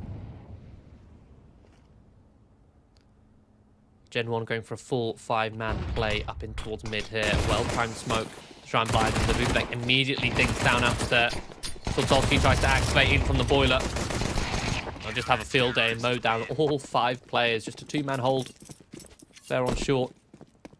It's a decent anti-rush play, right? It's also a decent play considering when you have 3 players over towards B, you can just post up 2 on the A site. 1 towards boiler, 1 towards short. You then have Apps watched, you have mid watched, but also the boiler player is able to pivot. If he sees anything towards mid, Apps, he can fall out. If he sees anything towards mid, or if the mid player sees anything, the boiler player can pivot and help and assist. Exactly how Soltovsky did.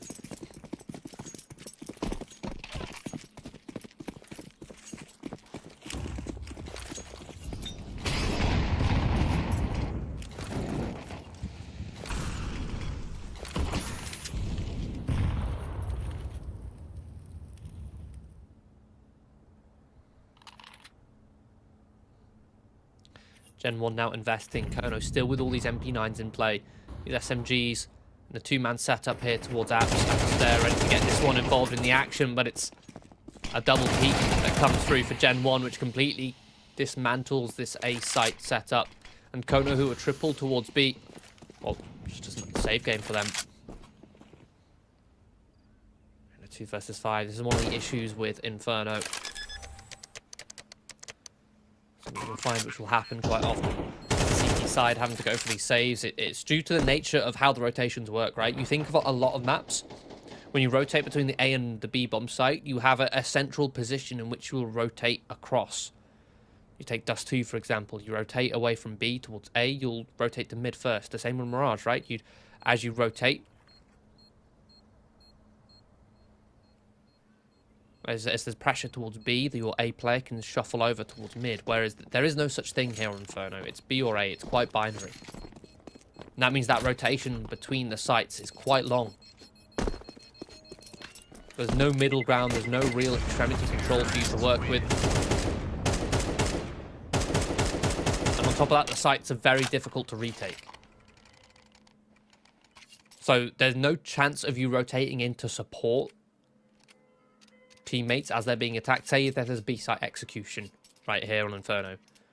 Say if Gen 1 execute B and Kono have 2 players to defend, there's no way that a player on A can get to that B-site in time to help his teammates. Therefore, there's no point in him rotating early. He'll be playing for the retake, but the retake is almost impossible on the B-site, so you just literally just have to play on your B-site defenders, hoping that you either have rotated before the utility comes in the first place, made a gamble rotation, made a read. Sometimes those can be wrong, sometimes those can be manipulated by the Ts.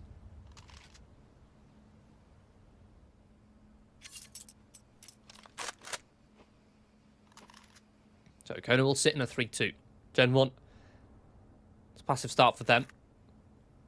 Looking to work their way in towards apps right now.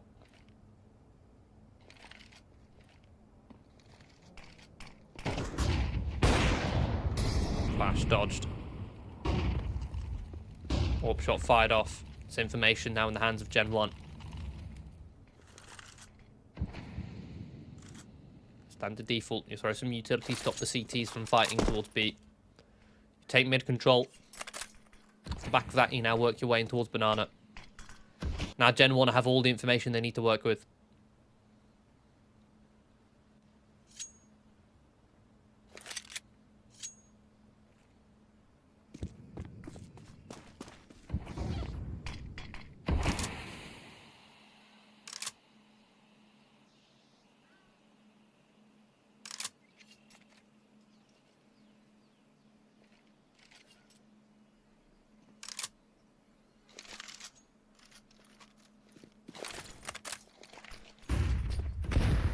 Information play from Kono. They clear out middle. They can get this rotation on nice and early, so they do have that third player support on this B-bomb site.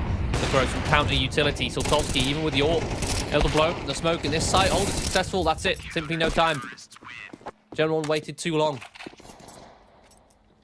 And this is why it's such a push and pull of information.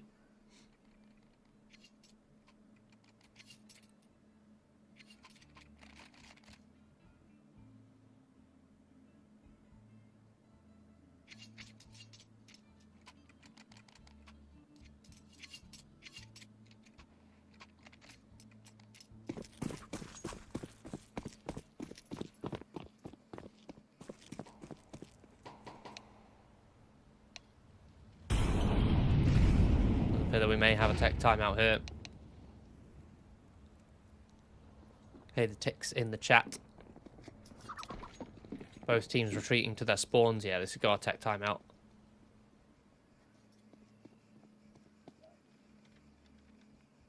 Neither team taking any damage. Round not far gone enough.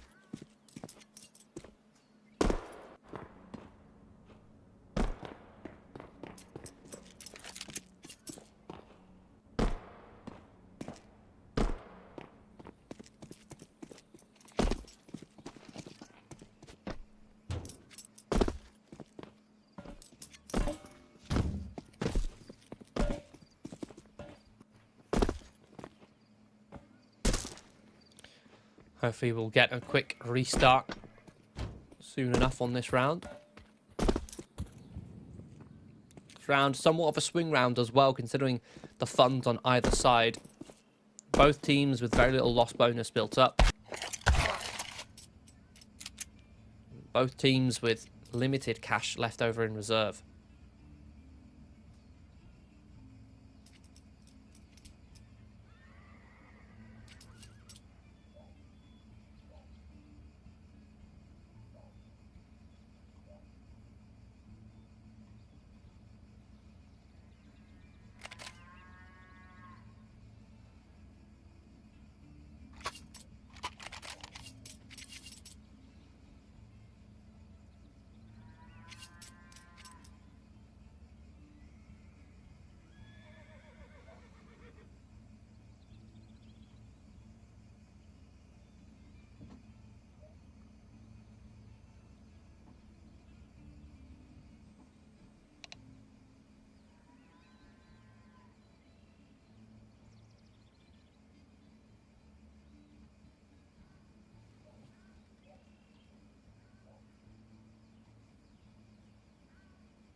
Hopefully we'll get the tech pause resolved as soon as possible.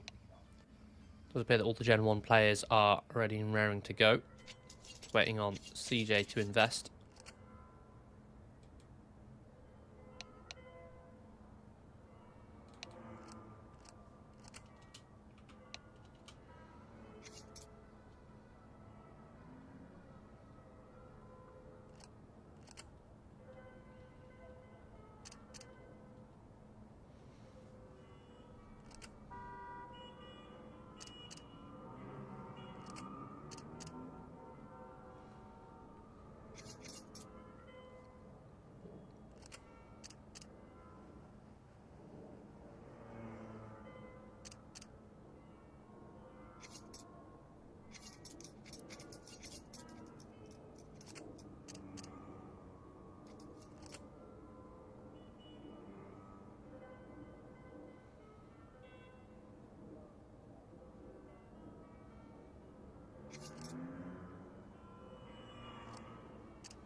And we are back. We are live.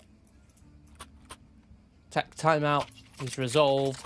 We enter into round number 5. Both teams fully investing into this one. 5 AKs on Gen 1 over on Kono. Got that AWP up nice and early on Sultovsky. Already himself up 7-0. Farming some anti-ecos with the MP9. Giving himself a triple kill on the pistol round as well. Looking for an opening kill, trying to punish a player, dropping him towards Mexi. Won't find anything just yet, but the HEs will soften up Davudovec. A similar play here from Gen 1. They block towards Banana, and then they set their sights immediately towards taking middle.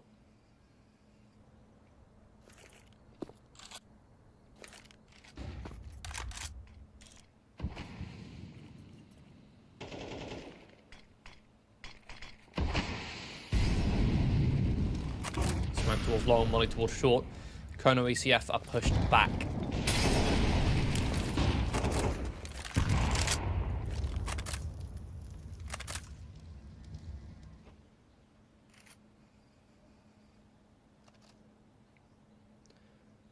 There's no reaction off the back of that mid-util either. Kono still playing passive towards B. Saving their util, using it more reactively. Both teams in a 3-2 split. Sultovsky will search with the AWP. See what he can find. Sees.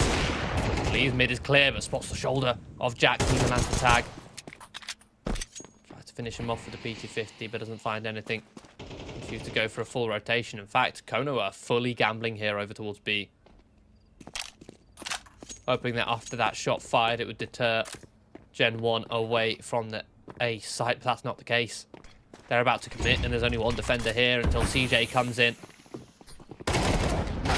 Amster, good for one, but a very quick trade. CJ now tucked on towards the site and off angle on towards a nifty box. But Brooksy will find 2 openings, and there you go again. Like that, it's a save. Kono working with such little information. They're playing so passively here on their CT side. It's one of the reasons why the CT side of Inferno is so hard. It's so punishing. Despite this map not actually being too T-sided, unlike Anubis, that CT side is still very difficult. So a lot of the time you're relying on gambles. If you play the way Kono ECF just did, you're blind. You then have to gamble. You have to make read rotations. It's like they tried to lead 4 players towards B. Made the wrong call because they didn't have the information. But if you play to gather, to earn that information by playing reactively, by retaking middle, by retaking top banana, you open yourself up to losing opening picks. And if you lose opening picks, you might as well, the round's done on Inferno.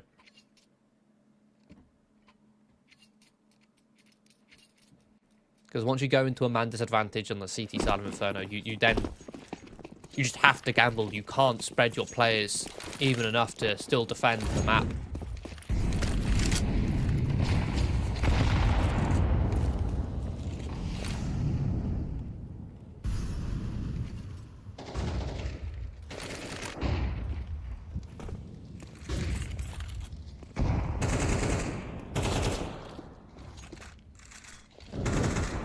Time Gen 1 look to aggress in towards middle, towards banana, sorry, a little bit more. Sultovsky finally finds an opening with his AWP. Zogan able to find the double kill, make it a triple on banana. Finally they've shut down Gen 1. Finally they've been a little bit more assertive and fought for some map control. And Amster, look at that timing, beautiful on that peak to catch Drac.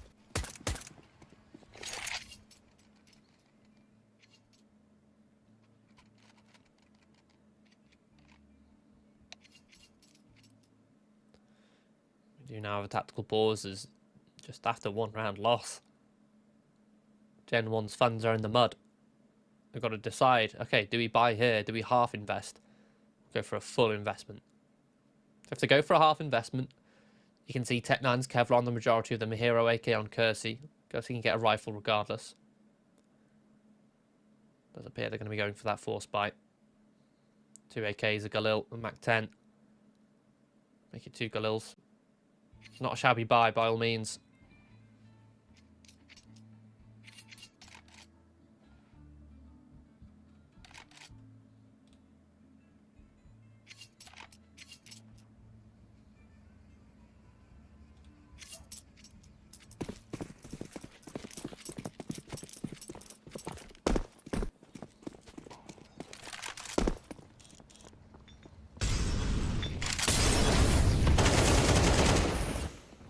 Again, aggression on B. Logan sits in the flames. See if he can spam down to Vudavek. Relatively even damage exchanged. Now Kono are falling back all across the map. They've given up Banana. They've given up middle. Playing on the back lines of A. Actually leaving Zogan solo B. He's got the util for it, but he doesn't have the health. Now the double mollies come in. Kono may be pulled all the way back here.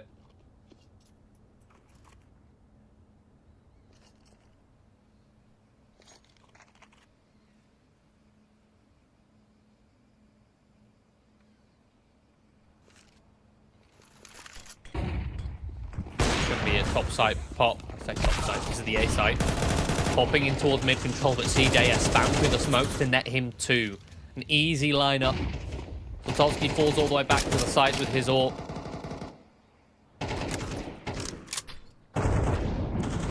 Now 2 versus 4. Kersey's able to pick off one, but the quick rotation comes through, and Kono crunch middle, giving themselves a fifth.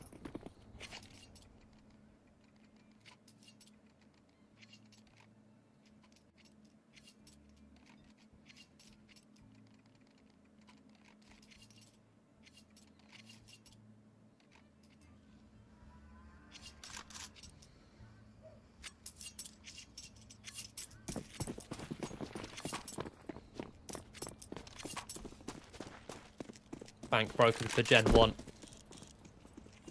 Now it is a fully go. Now it is just pistols, and Vudavek already picked up. Soltowski loving this mid peak with the AWP.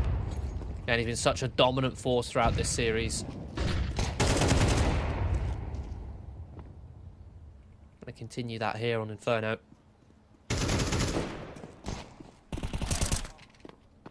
Upstairs chases down Drac in towards Apps. Hungry. The eco kills with this M4A1S.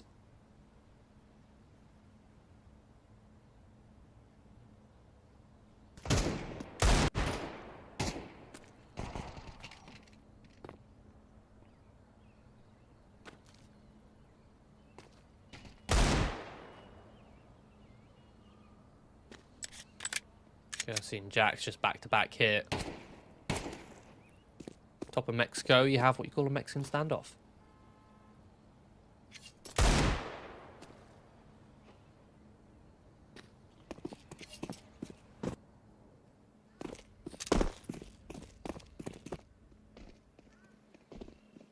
Accelerate here towards B. Steps third. Captain Kirk will just tuck towards the new box. Soltowski getting across. Captain Kirk can swing in to finish off the last.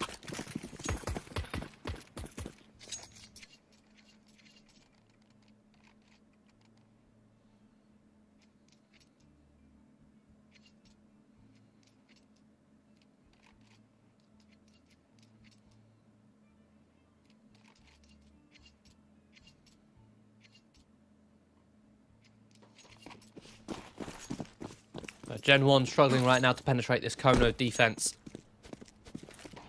See what they have in store here with another investment, another gun round.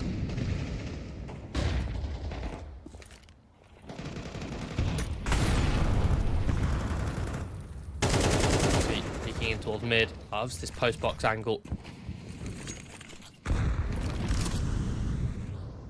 Does tag CJ down a little bit lower. Be a quick A-side execution here. Smoke towards Arch, towards Library. CJ has to try and hold long, but he can't find anything. Fortunately, Soltowski's there to trade. Util drop towards the straw so they can focus their attention, but Drac drops in. And the site is completely crunched. Despite having the 3-player hold. As soon as one player falls, the rest is like dominoes. A gap is made and they all come flooding through.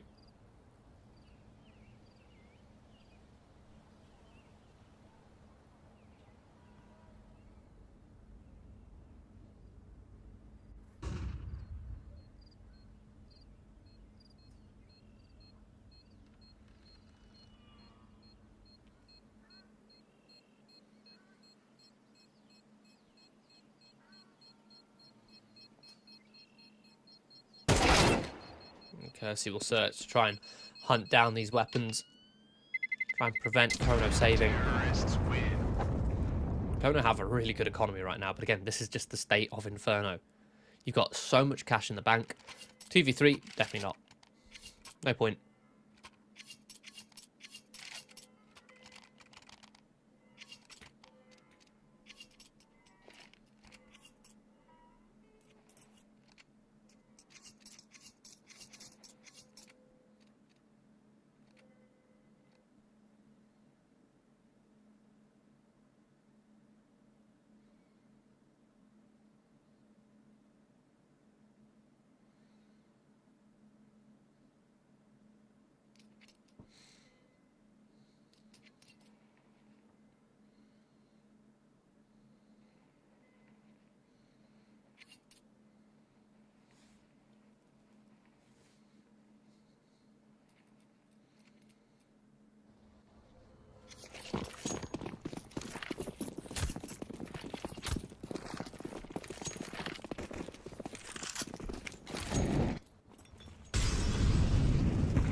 Another investment comes out for either side again. Kono still very wealthy here. They're walking their way in towards Banana, Gen 1. Again, uncontested. So far, they've kind of been conditioning Kono with a lack of B presence that Kono might be a little bit paranoid. And you can see that Kono have all of mid controlled, yet they're still cheating a fourth player over, just saying, Sultovsky, you can hold solo.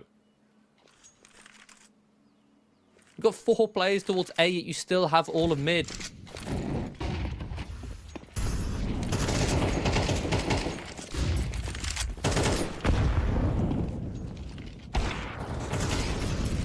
Gen 1 will get an empty B bomb site. Sultovsky able to at least pick down one player through the smoke as they cross. Bomb still not planted. Kono in control of the extremities. Comfortable to play retake. A man and 2-man advantage now. Zogan picks off Kersey, the rival AWPer.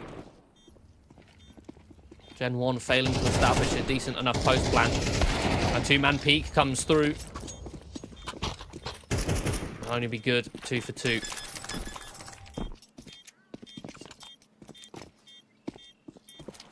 And we'll get that defused through. Extend their lead to 7.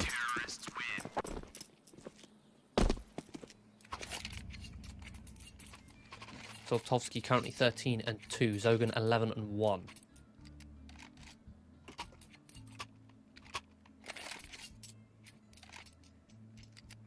Two players which Gen 1 are struggling to fight, and I believe that round Jack's got his first frag. And we're almost at the end of the half.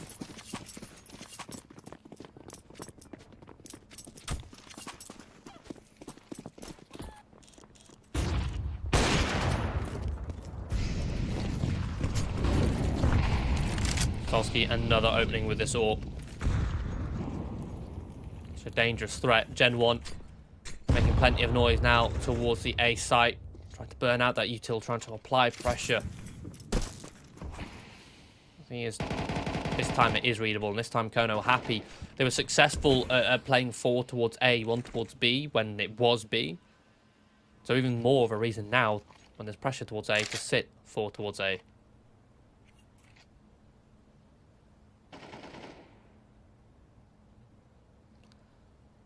Gen 1 just going to send Jax up towards Banana, make a little bit of noise, try and apply pressure, say, hey, look, guys, I'm over here towards B, pull a rotation.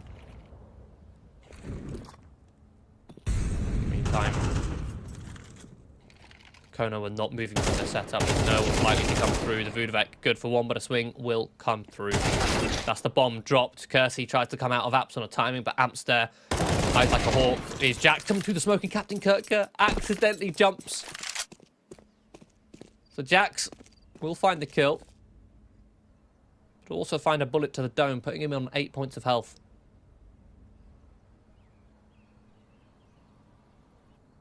Sultovsky will look to finish off, but a beautiful pre-aim from Jax.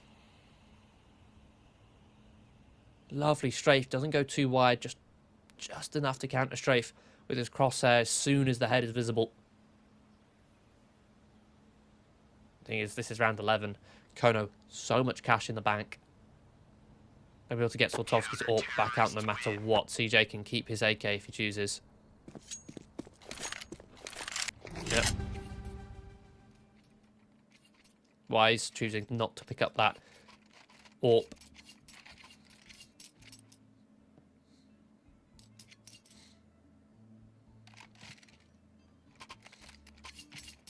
Final round of the half. Jax with that saved AK.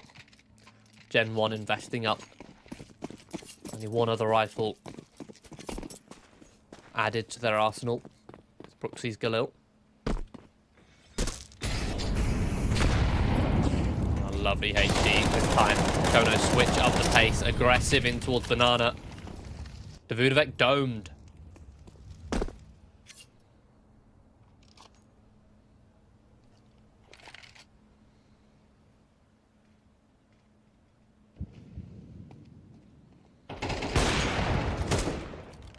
Manchester just lines up to Gen 1, trying to see if they can catch this A-side defense off guard.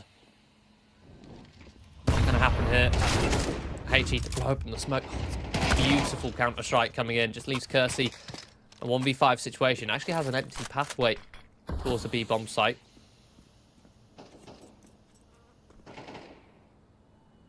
Here the steps of the players rotating.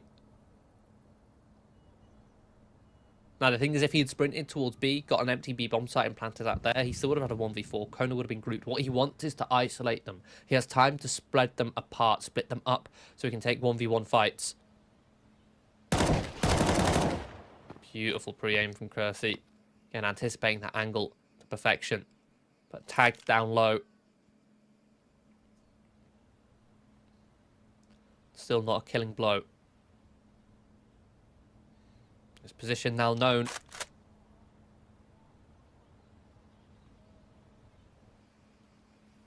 And not much time left on the clock either.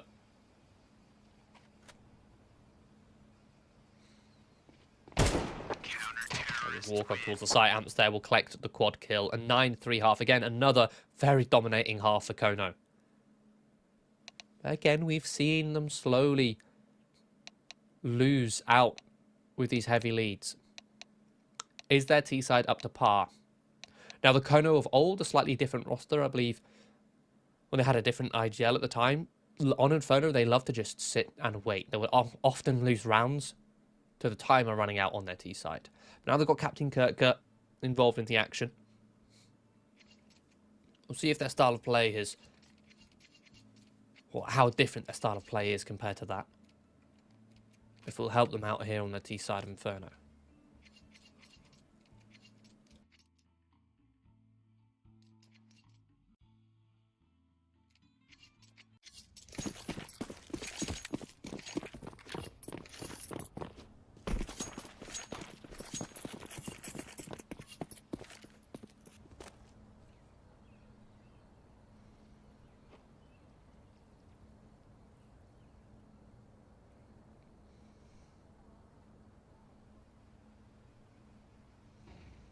So again, a slow start on the pistol round for Kono, just creeping up in towards mid and towards apps, but they've been spotted in both.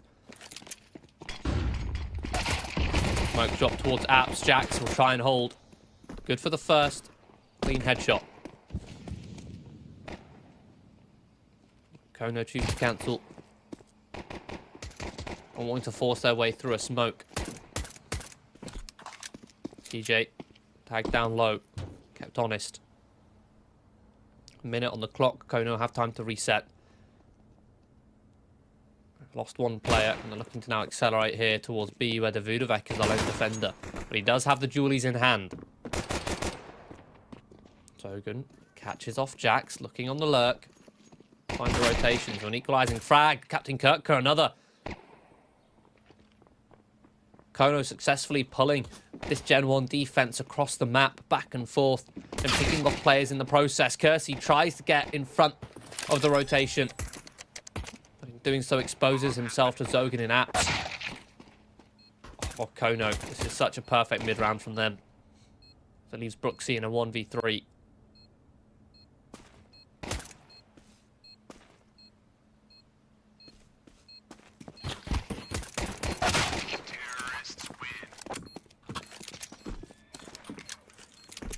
Kona will take double digits. They'll take control of the economy. But again, this is Inferno. I mentioned before, the MP9s, the upgraded weapons can be very deadly on this map in the right positions. So we are going to see Gen 1 go for that second round, forced by the 5.7s, the MP9, the Eagle and the Scout. All in all, a very good combination, very good recipe. Delectable meal Gen 1 can chow down upon.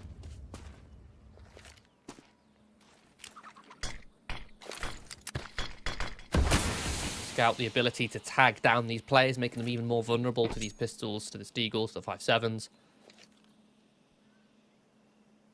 Also, these weapons very good at close range.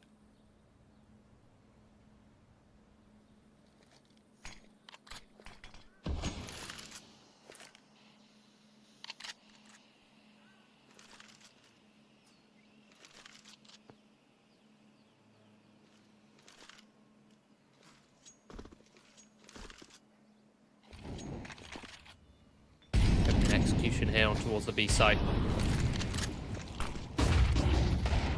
Captain Kirk fully blinding himself. Gen 1 smoked off. Kersey back of the site with a scout, lands a tag, but eventually he's hunted down. Captain Kirk with a Mac 10 to find the 2 opening kills on towards the site. Man advantage for Kono. Smokes. A lockout Gen 1. They may choose to save this man disadvantage. They have 2 smokes themselves, but no kit. No other util to clear out the hiding spots to break apart the crossfires. Again, they may choose to save so that next round when they eco, they'll have an SMG, couple 5.7s to work with.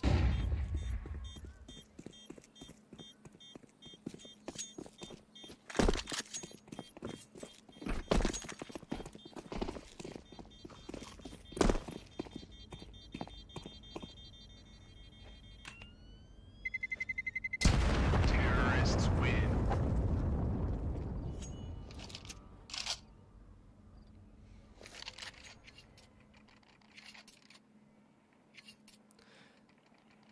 The thing is, when you're 11-3 down, Gen 1, they may still want to buy up here, for fear of allowing Kono up onto map point. Or they may just put their faith in these 5.7s. This MP9 alone. It'll be enough for them to steal this round away whilst without sacrificing their ability to invest and contest in the next.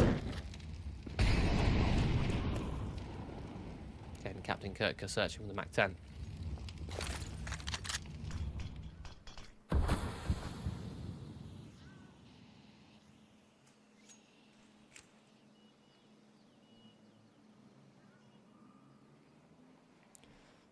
The stark contrast, Kono on the T side, very heavily focused towards Banana. Whereas Gen 1, often working mid, and neglecting Banana. A bit of a missed HE. I would have chunked down Davudovic. Oh, misses it the second time as well. Oh dear, CJ.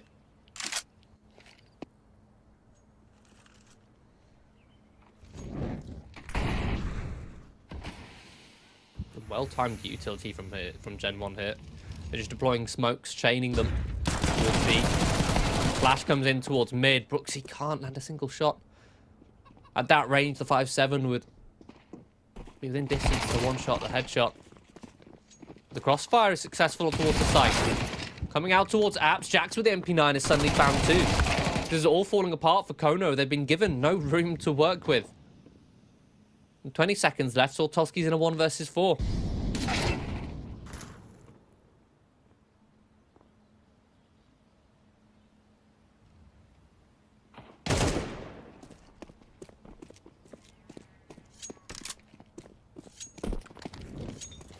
Counter-terrorists win.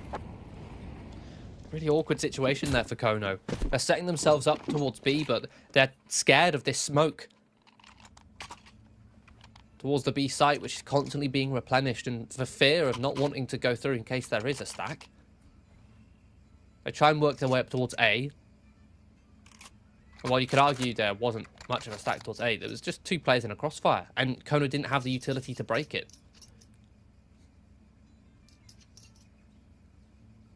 Can't help but feel if Captain Kirk had set himself up with that Mac-10, just searched that B site, found a 1 versus 1, got that information. And boom, Kono get up to 12.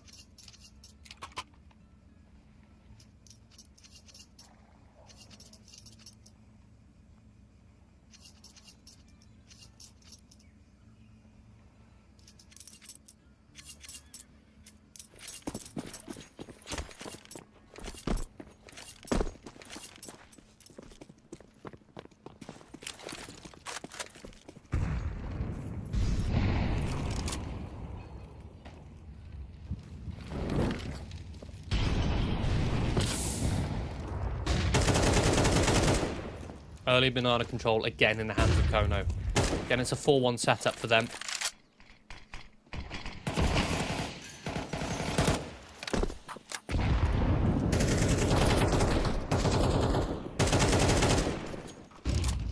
Captain Kirk, beautiful opening on towards Brooksy. Davudovic comes in, rotation. Finds a trade. Now Kono are alerted to his presence. They can make their way through and take the double fight together, and the jiggle from CJ. It's so tantalizing from Davudovic. So man advantage for Kono. They get the bomb planted, and Amster still on this lurk. Even cuts off Jax. Has to be the save now for Gen 1.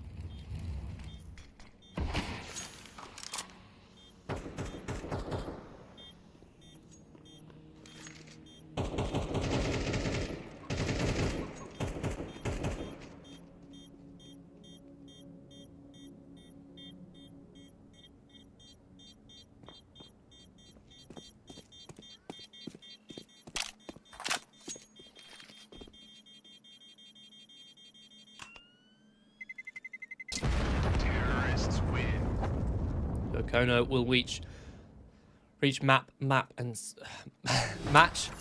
series point here. It's best of 3. 1 round away from knocking out Gen 1. Out of the lower bracket of United21.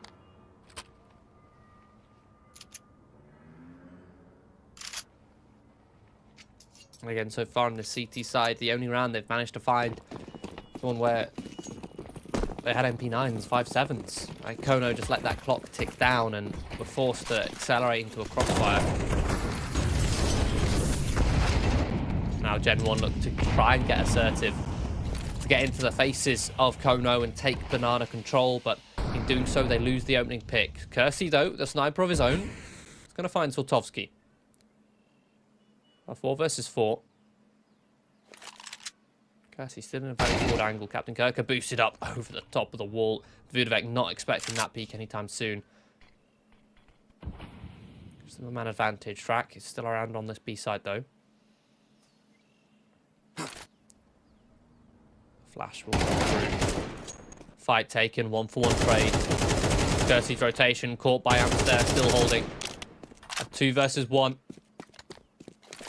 Over a 3v1, leaving Jax knocked out at this B bomb site. A deep incendiary will stop him fighting his way towards coffins. Has to focus towards CT, where he's currently smoked off. Will try to blow open this smoke, but immediately domed by Captain Kirk. Gen 1 eliminated, absolutely swept under the rug on the 2 maps which Kono were able to win. Just a little bit of a blip there on Ancient, where Gen 1 were able to steal it again off the back of some incredible clutches from Kersey. But if Gen 1 don't have those individuals firing off on all cylinders, they have very little to work with, and that does mean that they will be eliminated from United21 Season 27. Up next, we have another lower bracket game coming your way. Leo versus Johnny Speeds. It's coming up in just only 12 minutes. It's running a little bit behind schedule. So stick around, don't go anywhere. We'll be right back.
Hello and welcome back to United21 Season 27. We've got one more game for you today. It's another best of three in the lower bracket, and that's Leo versus Johnny Speeds. If you want to take a quick cheeky peek of the bracket, we can see how these two teams got here.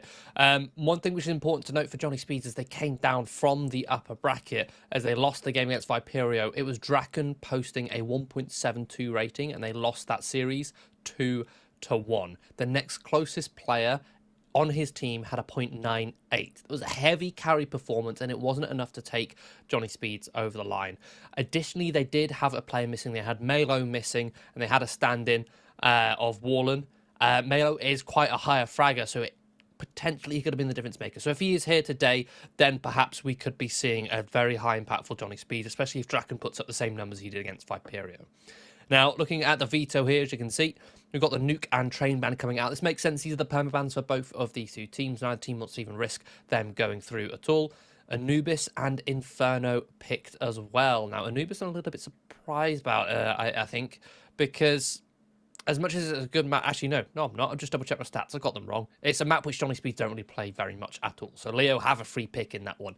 Inferno picked as well by Johnny Speeds, a decently comfortable map for them, and also one which Leo have been struggling on recently. Mirage and Dust 2 ban with an even ground of an Ancient Decider, but again, Ancient, it's a very favourable map for Johnny Speeds, so it's kind of a 50-50, right? For me, it all comes down to this Inferno result. If Inferno is taken by, well, whoever takes Inferno should really win this match, because I expect Johnny Speeds to win the Decider. I expect Leo to win the opening game of Anubis. But it is all to play for, as this is elimination on the line as we head into Anubis, the first map of this best of three. The map pick of Leo, where Johnny Speeds will be starting on that attacking side of the perhaps the most one-sided map of the pool as well. Give them a good opportunity to get off to a good start. We're going to have Krivda and Cleo with a couple of Julies in hand.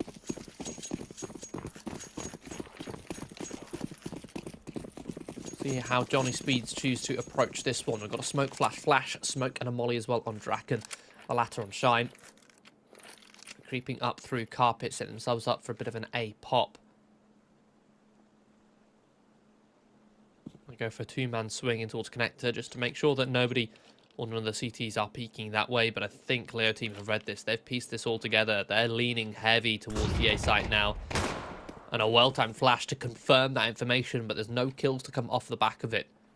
Johnny Speeds don't hurry up. They're trying to place doubt into the minds there. The util do its job first, but Krivda then activates Malkis, swings out for two. Quick, clean kills from the pillar.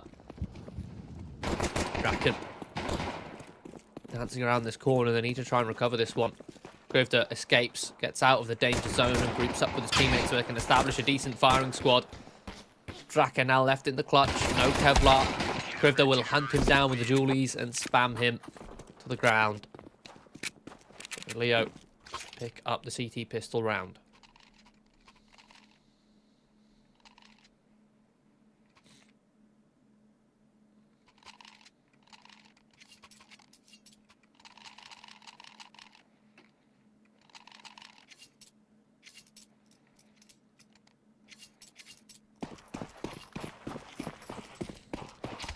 Johnny Speeds, no bomb plant. They'll go for a full eco. Draken set with Deagle. Shine with two flashes.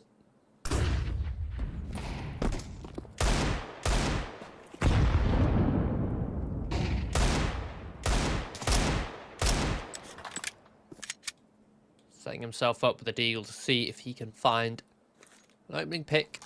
Punish any over aggressions. Just one kill would be enough to then drop another weapon for someone else to use. Start snowballing, get that momentum going.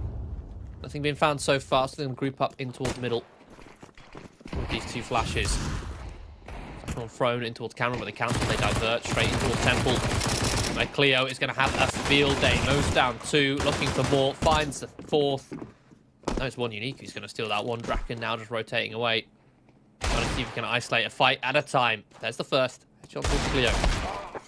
There's the pre-aim on Malkis, but it's not clean enough. The aim punch then comes through.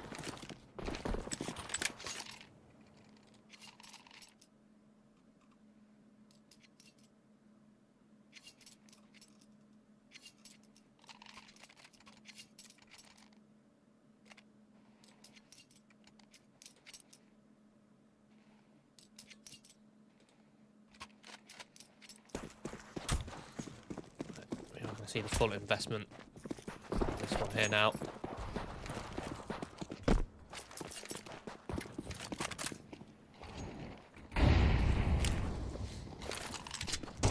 Yeah, John Speed set themselves up to try and hit this A-bomb site, this time with the rifles.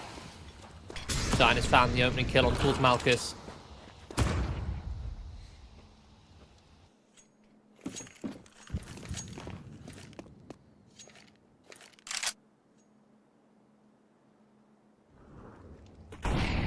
Advantage. Johnny Speeds, they reset, they fall back out of A main. And now Leo are going to clear it. The question is, do they follow all the way through? They fall back. Okay, they're going to drop the smoke at least. So they do fall back, but that's 20 seconds where Johnny Speeds have to, or likely respect the smoke, but they're not going to. I think they've read this really well. Pushing straight through, but oh, missed camera smoke. Smoking towards heaven, Molly towards the broken wall. When Rolf starts to activate in towards middle, and Rolf is going to find 2, but Marat 2K mows down 3 with the FAMAS. Oh my goodness. With a FAMAS of all weapons to get a spray down like that. Regardless, it's still a 2 versus 1. 1 unique. And a 1 versus 2 scenario. Now these players are split up, so we can find 2 separate 1v1 fights. Equal giveaways location.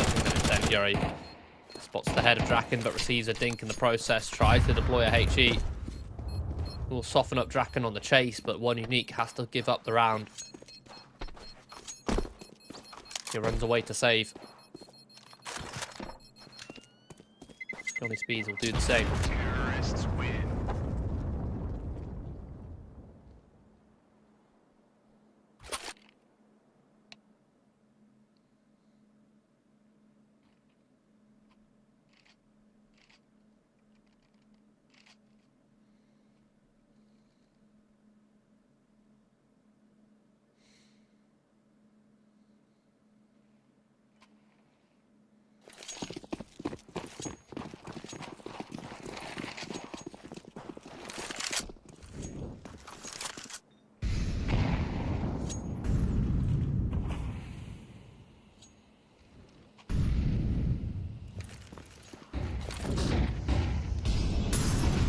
Johnny Speed set themselves up for a big pop here on towards the B site. A nice little set piece. Cleo with the FAMAS, it's not clean, but the amount of damage done to these Johnny Speed players is unbelievable. So much so, Draken's got the team kill into the mix. Trades back and forth with the HE to finish off one of the players. It's into the 2-on-2. Smoke will lock out the 2 players from Leo team. Shine wins the fight as the smoke fades. Malchus now will try and creep his way through. Head spotted. Shine ready on the trade. Quick and clean. Johnny Speed's got a second round on the board. Again, a nice set piece and execution there on towards the B site. Making use of the slightly weaker weaponry from Leo. The FAMAS is unable to finish off the kills so cleanly.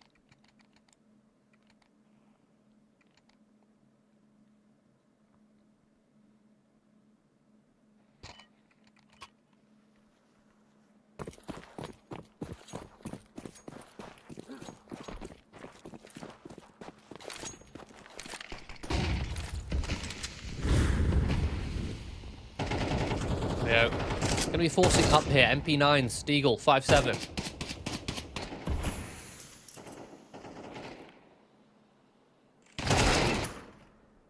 Oh, and Cleo at that range with an MP9 demolishes Melo.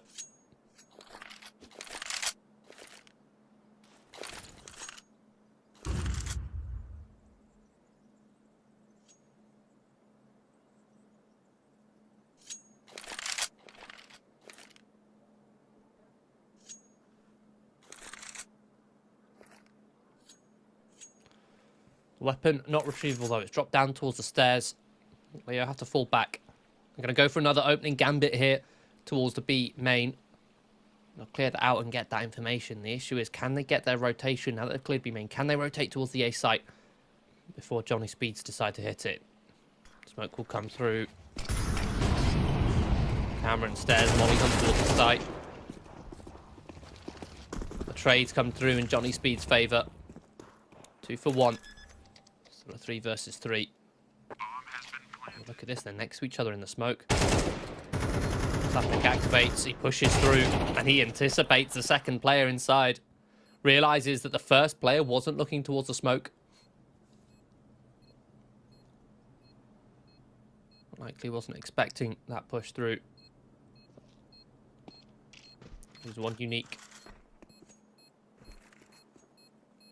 Again, looking to save again. Might try and go for an exit. Might see if he can pull out a rifle from one of his opponents. Perhaps just sitting in mid, hoping that Johnny Speed's exit in his direction. But no, they're going to tuck all the way in CT.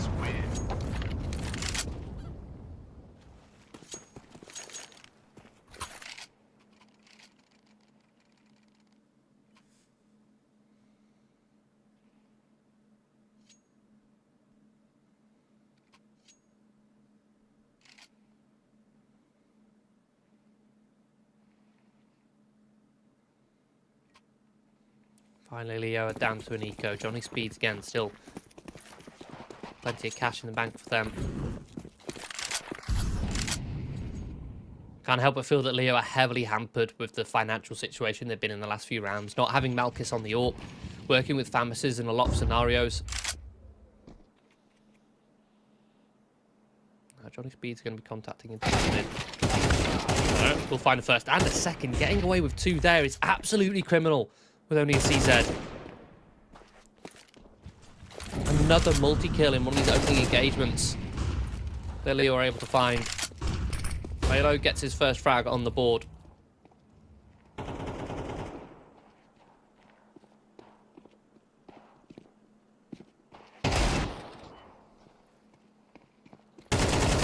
Eagle catches off the off angle. Cleo back down low. Eventually, Crypto will be searched. Draken will finish it off with a 2-piece.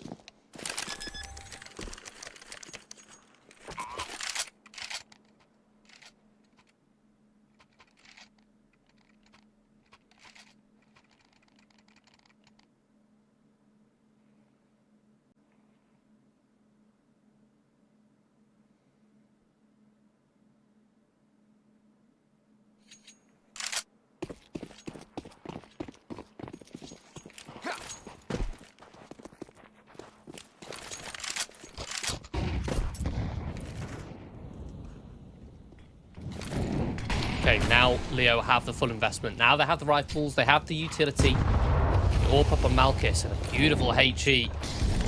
Straight to Sapek's feet. Managed to take control of connector. But look at that repeat from Leo. Cleo, 1 unique charge straight in. They find 2 kills for their troubles, giving them a 2-man advantage, but Rolf, speculative spam, catches 1 unique trying to fall away, and look at that pre-fire as well. Rolf tuned in right now.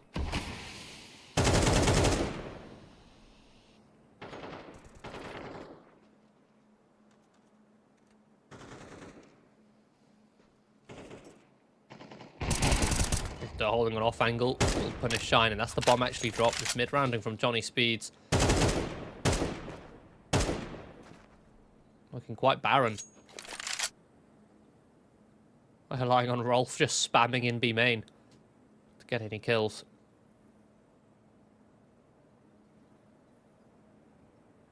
Now nobody is moving an inch. Nobody moves a muscle. They stalemate. They wait for Rolf to peek. Rolf waits for them to make a mistake to let him in. If not, there's not enough time to win this round, especially with the bomb still over in mid. Gonna have to go for a save.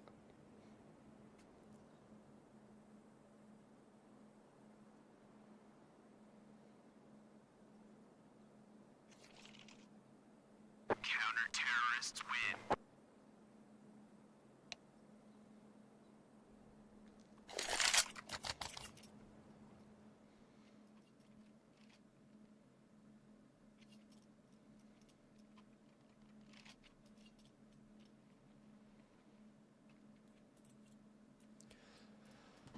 And with just that round, Leo have managed to break the bank for Johnny Speed. So we're going to be seeing them on pistols, a single AK on Rolf.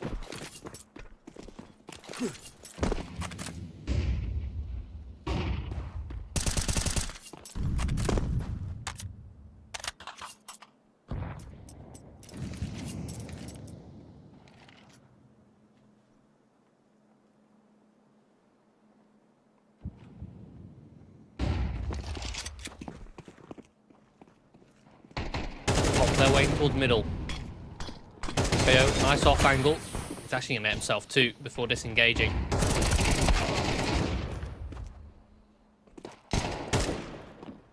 Players towards A, try and take the fight towards camera. They do drop the bomb.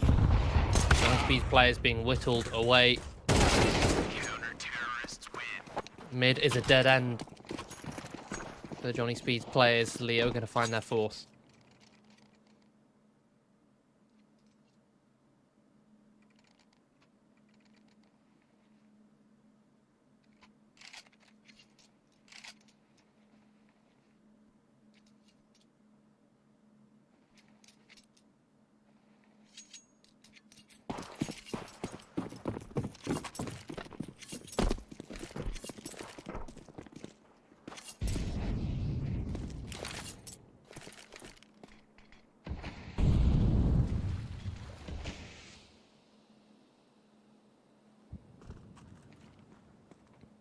Johnny Speed's coming into this one with an investment with the rifles. He's going to challenge the connector control. Sapek doing so on his own.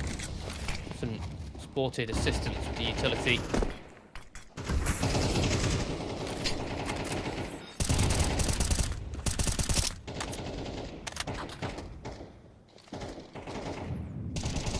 Heavy pressure being applied towards this B site.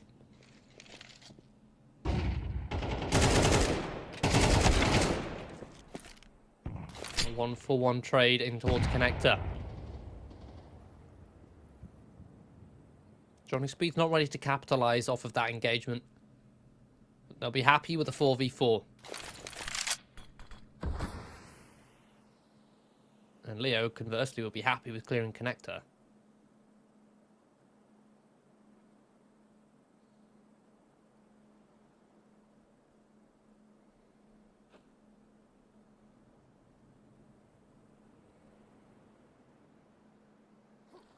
Leo are actually going to gamble stack towards A here. There's 30 seconds left and Johnny Speed has barely made a peep. They've barely moved the muscle. I'm going to rely on this fake execution here to pull the rotate, and it's done wonders. Yes, Melo has fallen. But there's already 3 players towards A, and it pulled over the only B defender of Cleo. But again, Leo, they're not going to be too fast about this. They've got the man advantage, 4 versus 3. They can still go for this retake. Couple flashes, they'll have a kit. Not off the cards. They're setting up for it nicely. With 2 coming in towards CT. Connector taken. Giant removed. Rolf in a position he can't fall back from. Trying to bait Draken in, and now Draken has to come up clutch. Not enough. The trade will come. If there's enough time on the defuse, Leo will get their 5th. Johnny Speeds, again, just sat back in this 4 versus 4, hoping that Leo would make a mistake, but they don't. Or at least not one that they can punish. They try and pull the rotation. It's successful, but a man disadvantage. The post plan, it was very subpar. You look at teams which, I mean, teams that Johnny Speeds actually played against yesterday, Viperio. Viperio, every single time they had the B site, every single time without fail, when they had the B site as the T's, they would post plan towards B main and connector. They wouldn't have a single player on the site. And it worked really well.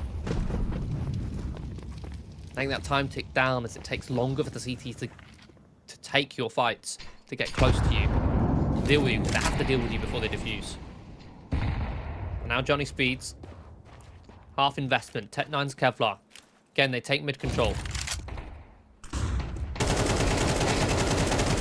Oh, beautiful peek from Krivda. He's going to mow down 3. Another multi-kill, another spray down from the Leo team players that Johnny Speeds just can't seem to deal with. Draken, a wide swing on the Tech 9. Now left alone in the clutch. Actually mollied out towards heaven. Leo will swing. So Leo will convert. Johnny Speed's perhaps going to be content with that bomb plant. That bomb plant does give them a healthier buy here, which some of the players invested a little bit too much. Without that extra $600 from the plant, you wouldn't be seeing Malo with utility. Same for Shine.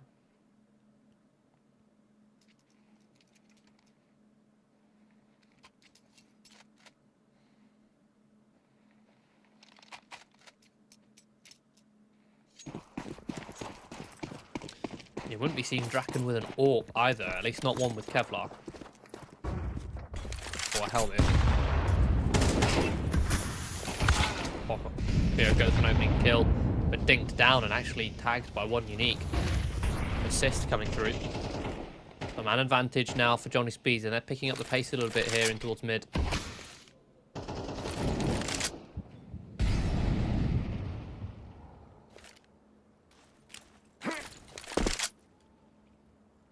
Look, you tilt around by Malo, but look at this. Rush coming in.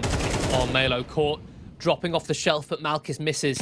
Malo expects a second player, but Krivda ready for that swing to come through. And Sapek, oh my goodness. Okay, Sapek's just... Okay, he catches a player flanking behind, I just saw on the minimap, and then immediately drops down to kill a second. Okay, Sapek, I see you. Now Krivda's left in a 1 versus 4. Draken has his rotation pinned. Sapek the same.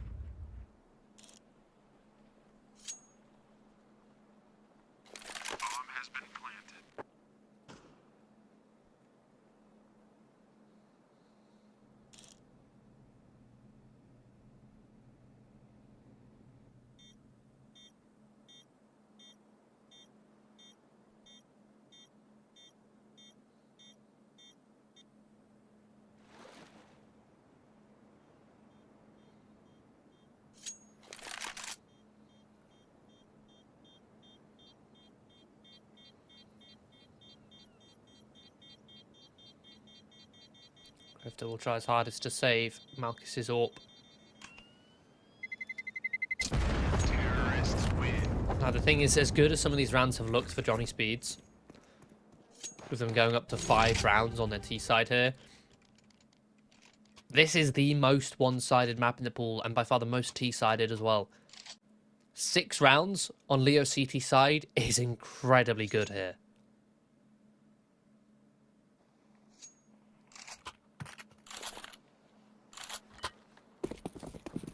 It might give Johnny Speeds a full sense of security, feeling that, oh, on the T side, yeah, we've still got a competitive scoreline. Apply the context, you're on the T side of Anubis, you should have 8, 7 at least, at the half. 6 does not be a good look. Boost attempted over the smoke, but Marat2K throws the smoke shallow. It's harder for the T's to gain visibility over the top. Oh, Marat, the pre-fire is beautiful.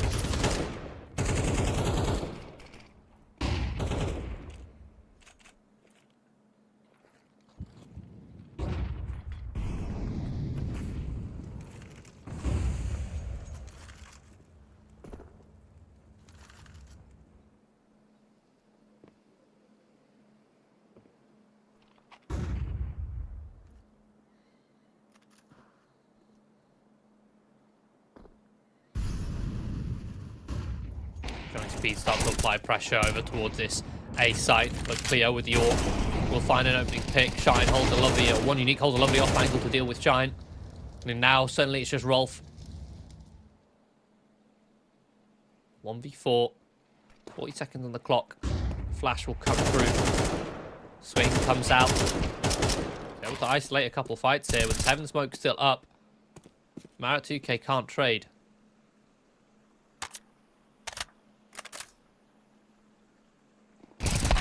Counter-terrorists win.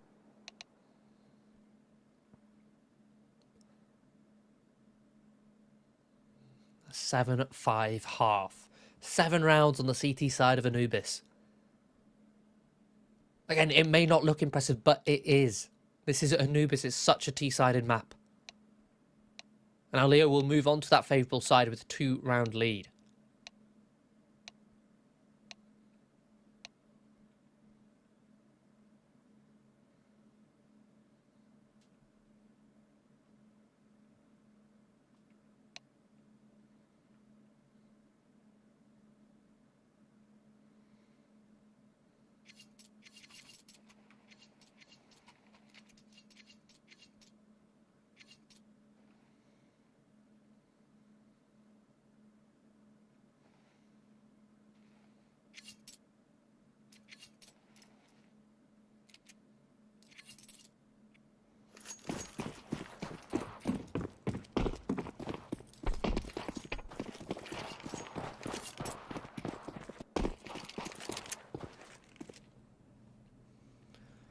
Second pistol round. Leo, a very slow creep here towards B main. Setting up with a utility for an execution. Smoke towards Temple and Connector. They're vying for CT control here. The flashes come through. Sapek able to dodge on 3 points of health. He's still alive, still kicking, still fighting.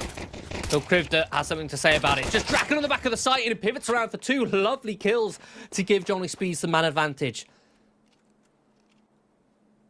Around, still plenty of time to work with. Krivda and Marit are going to slink away towards CT spawn, having not met any resistance yet. They know it's likely Johnny Speeds to come in through this flank as the smoke and connector fades. Johnny Speeds flood the site. They'll piece together the puzzle. Now the issue is for Johnny Speeds, they're all splitting up, each going a separate angle. Leo are gonna hear this rotation.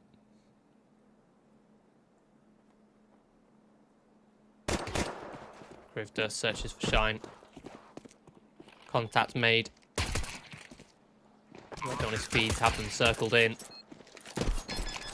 Malo will find the double.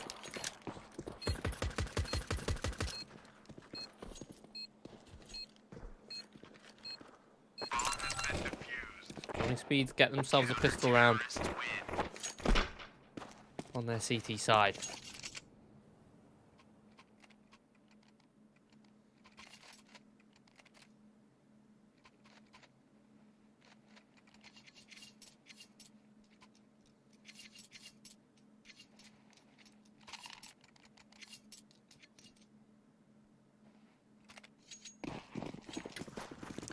The team going to choose to be going for a force buy here off the back of that bomb plant. They'll get a Galil out in hand, a couple Mac 10s, a couple Tech 9s. They'll throw blocking utility here towards B, a smoke towards top, a smoke towards B main, but Rolf able to get in front of that lurk smoke. Searching for that info which he has now found. So he is pushed back. And Leo are actually going to use these smokes to creep all the way behind.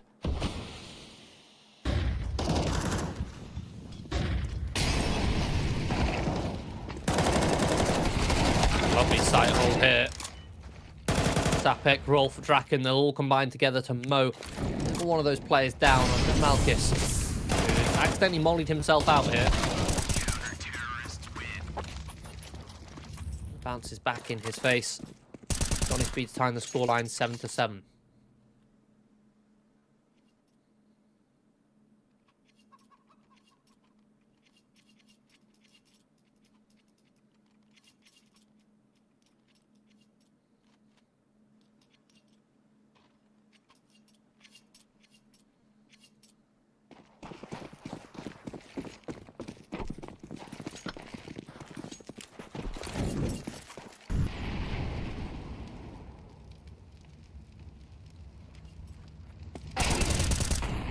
Oh, mate, what a pre-fire. Marit 2K hits the dirt. And so does Rolf. Cleo, what a headshot with the Deagle. Sapek reacts, dropping the smoke into towards B main. One Unique entertains pushing through, but doesn't commit.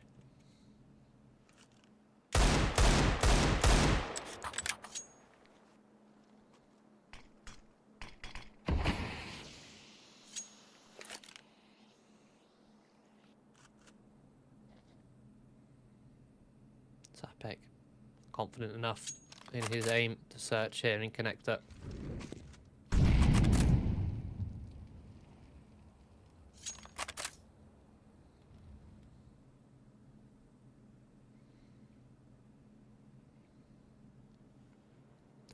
And Johnny Speed's making a bit of a gamble over here towards B. Leo contact their way through A main. With this being an eco, they have no utility to work with, so it will always be a contact plate. Oh, Shine, the timing. I think he's been spotted. He has. Look at the minimap. It's a firing squad set up ready for him. Ooh, but he survives. He gets away with it. At least gets the information, drops a flash. Cheeky pre-fires. Give Johnny Speed the man advantage. An early flank to come through. Sapek will find 2. Marcus dealt with Malo 9 playing patiently and passively. In towards heaven. Johnny Speeds secure the leads.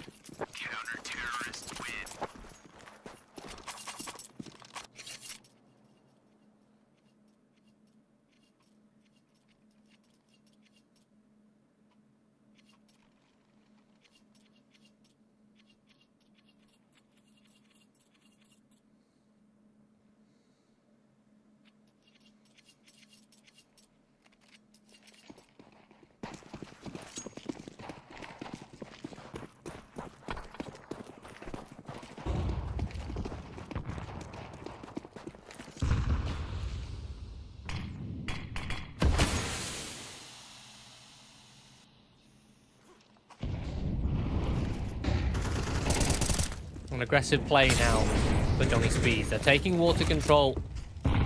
Doing not to throw too much utility to telegraph it. And have caught a passive Leo team. Not in a position to prevent it. There's a lot of map control now in the hands of Johnny Speeds. Lovely flash. Towards window allows Leo to cross mid. But Draken looks to hold with the AWP.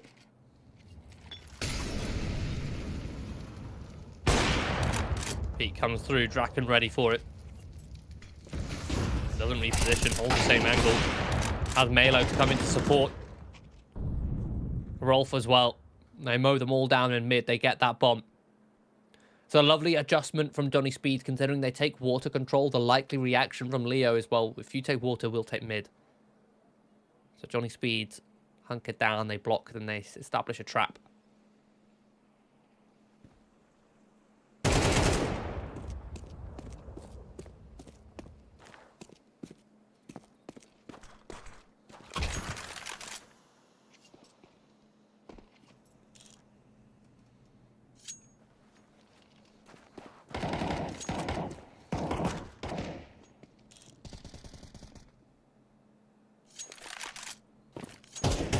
No time left on the clock. Drifter's just going to tuck and save this AWP.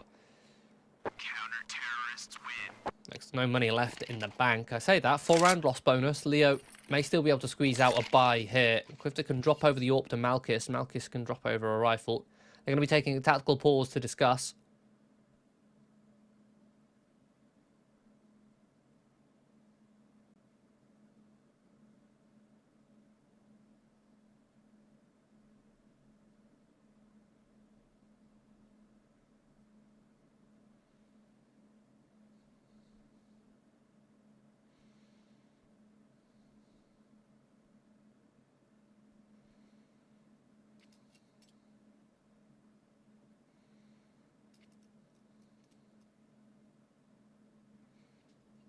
Leo will choose to go for that full investment. As mentioned, the Galil dropped over to Grifter. Marcus with the AWP.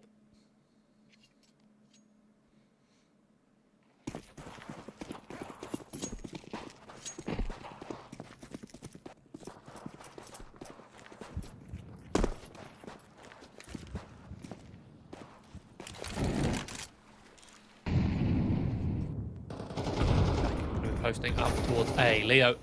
It's a very passive start for them. Waiting to see if water control is contested.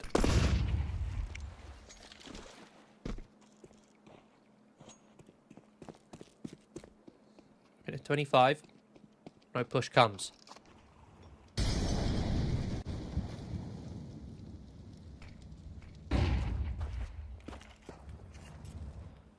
Now the nades are thrown.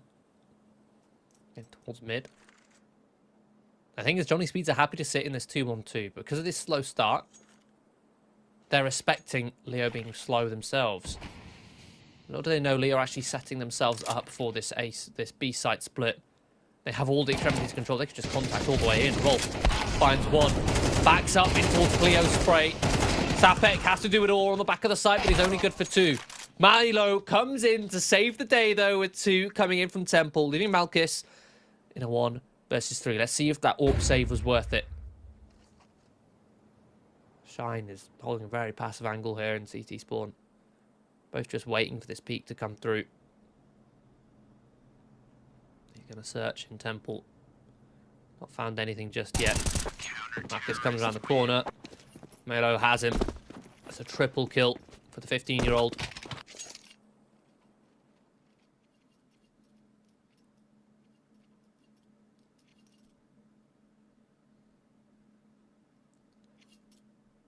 Johnny Speeds enter double digits. Their CT side is looking formidable here. Again, even though when it looks like Leo team have the advantage when they have to drop, Johnny Speeds are managing to bail themselves out of round after round.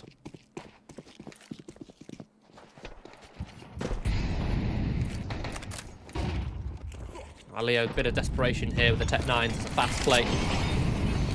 Melo drops a smoke. Very fast. These Tech 9s closing the distance horrendously. Not a single kill to come through from Johnny Speeds. Malo only finds one before being traded.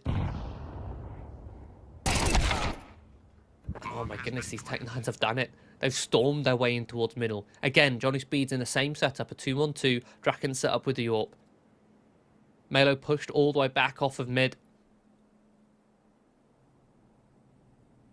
Tries to buy some time and some space, but so fully blinded. And the thing is, Leo ignore him. They don't chase him heaven. They close down the distance against Draken and Shine in towards A main before they can establish a strong extremity. Malo can't support them from heaven.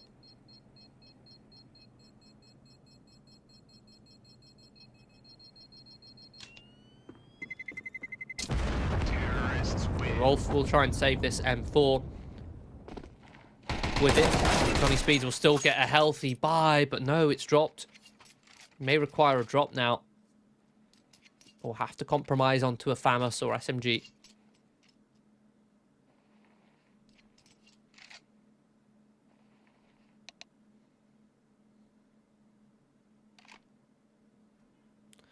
Draken and Milo trade rifles, so Draken can get the AWP up.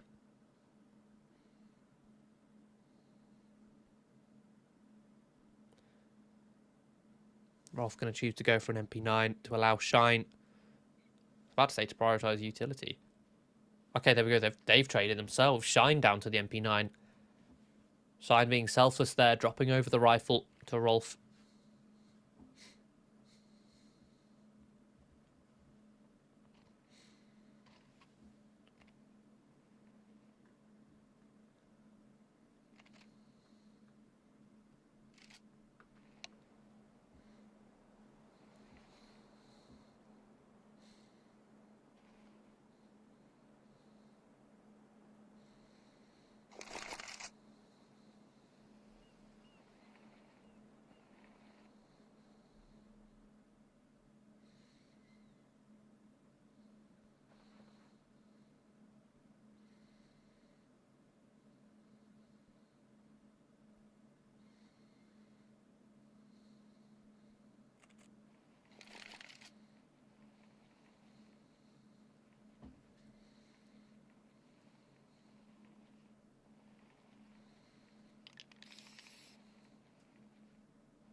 A quick timeout.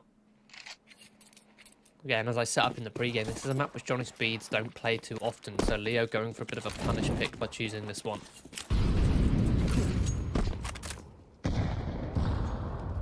Lovely HE to soften up Sapek.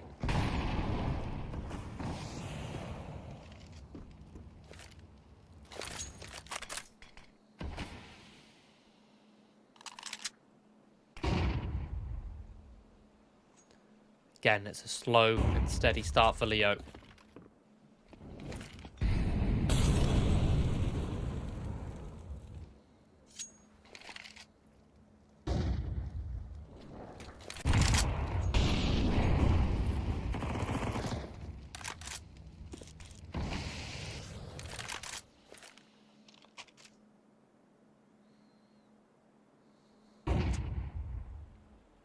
Letting Johnny Speeds burn away their utility. And by playing so slow as well, by playing so passive, Johnny Speeds are then scared to make information plays because they don't know if Leo are going to be sat there waiting for that push to come through, waiting to react. Because they're not going for information plays. It then allows Leo to, in these mid rounds, do exactly what they're doing now, go for these full-on contacts all the way towards middle. Straight through camera, they begin to accelerate and they can split A main control.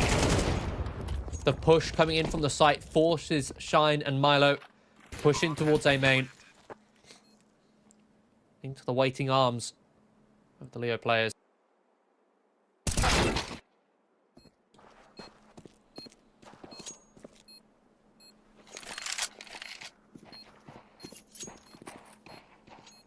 And Speeds will look to save.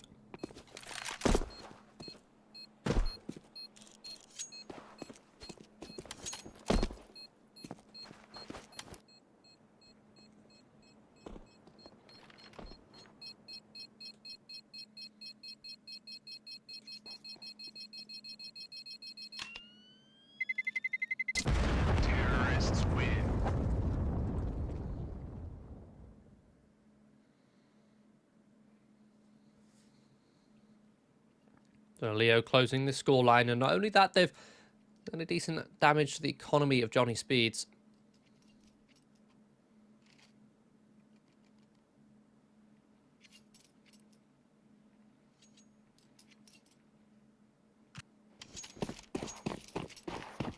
Johnny Speeds will half invest. They'll only use the saved weapons that they have, so essentially it's actually an eco. Sapek, playing with fire there on that aggressive swing. HE will soften up Krivda.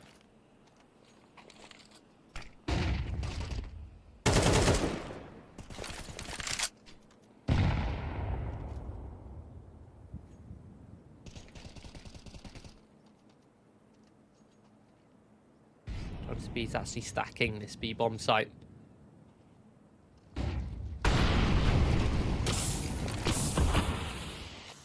Molly tank unit down low. I'm going to try and push through to finish him off. Oh, Melo almost has finished him off in the smoke. And he actually gets the knife kill. A rifle picked up, a rifle retrieved. Marat 2K now trying to find the trades. And again, Leo, they're not in a position to react. In fact, Johnny Speeds are the ones who are taking charge here, pushing in towards Connector. Malkis wins the fight against Draken with the orb. That's when Sapek activates, still ready for that swing to come through. Sapek low on bullets, but it's Malkis with this orb to find the triple kill. Trade after trade after trade, found with the sniper rifle. As Shine, the only player who is without a rifle in this round. Comes rotating in. He's gone the long way around, meaning... or rather the short way around, meaning he can't pick up any of these weapons, so he still has only a P250. That being said, Malkis is low. Marat 2K could be within a headshot of death. Malkis will have that pin, even lands the tag. Shine will pick up the AWP. See if he can escape, just about gets around Temple. Try and keep this AWP. Drop it over to Draken. Again, they won't be able to afford it otherwise. Always HD juicy. Neat idea.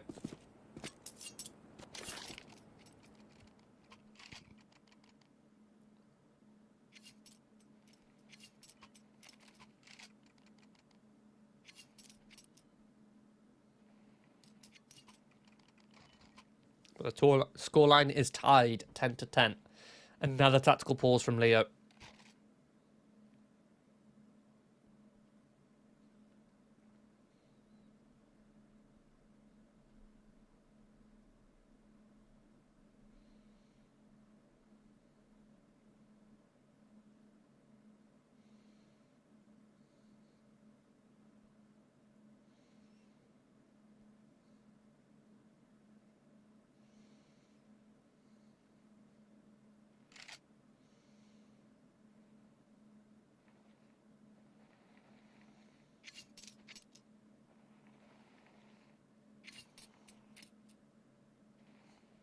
Johnny Speeds empty their bank accounts to afford this investment. Draken, not sure if he's bought any util here.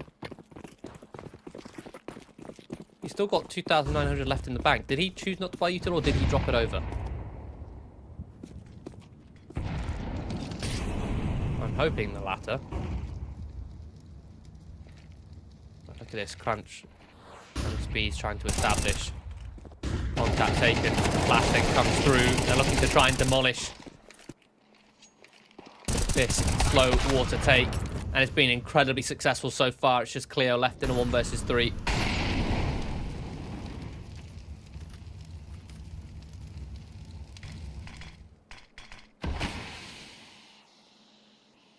Just 20 points of health. Smoked off of stairs.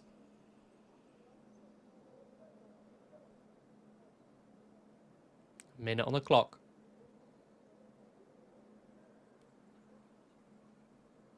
Johnny Speeds in some very forward positions, allowing them to play for some good information.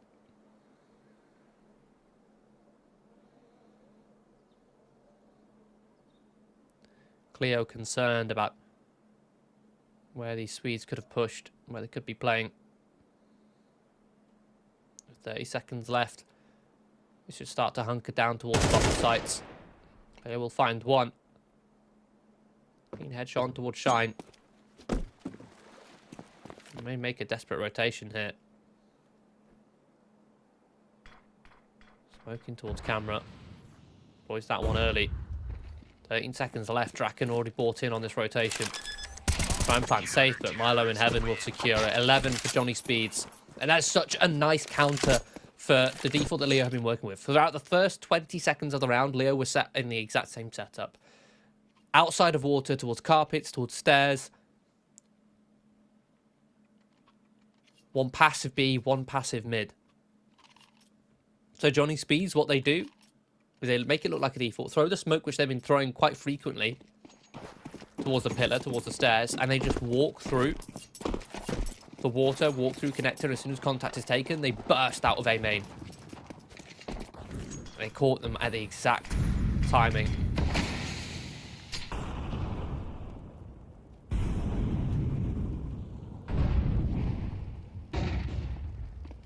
Similar play here, this time a bit more aggressive, with Shine taking point on the MP9. Krivda finds a headshot, but finds one in response. The HE will finish him off. Homing grenade there from Milo. Draken flashed off of camera. And Leo are going to accelerate into the temple where Sapek holds in what could have been a lovely little angle, but immediately done by Marat 2K. It leaves Rolf after holding off angle of his own, but he's only good for one. Very quick trade from one unique. Man advantage for Leo. Milo will come through temple, following in their footsteps. 2 versus 3. And Johnny Speeds don't have enough money here. Gonna attempt it anyway. Milo finds the first. Into an even state. Milo's about to wait for Draken to make the next move, but play comes in. Lovely. Peek from Draken. I was about to say the flash misses from Malchus. So scoreline tied and bank broken for Johnny Speeds.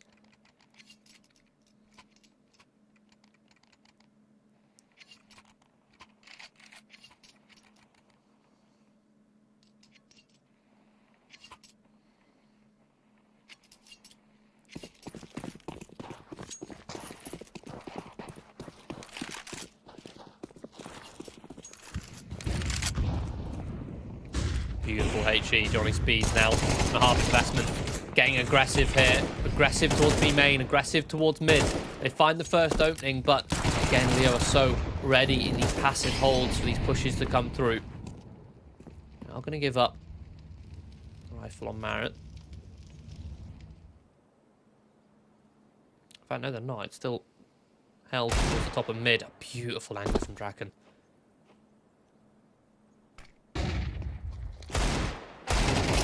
Finds a second Deagle headshot as well into the 2 versus 2.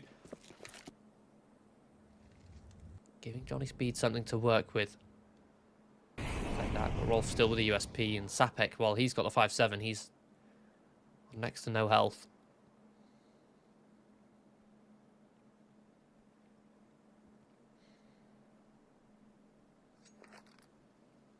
Krivda still just sat holding for this push. Flank will come through. He will be finished off. But Leo, oh so patient in these mid rounds.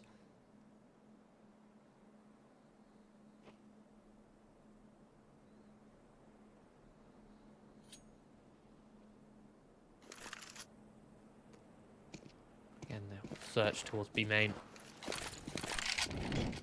Sapek sits, but a wide swing comes through. As mentioned, it had to be clean there for Sapek.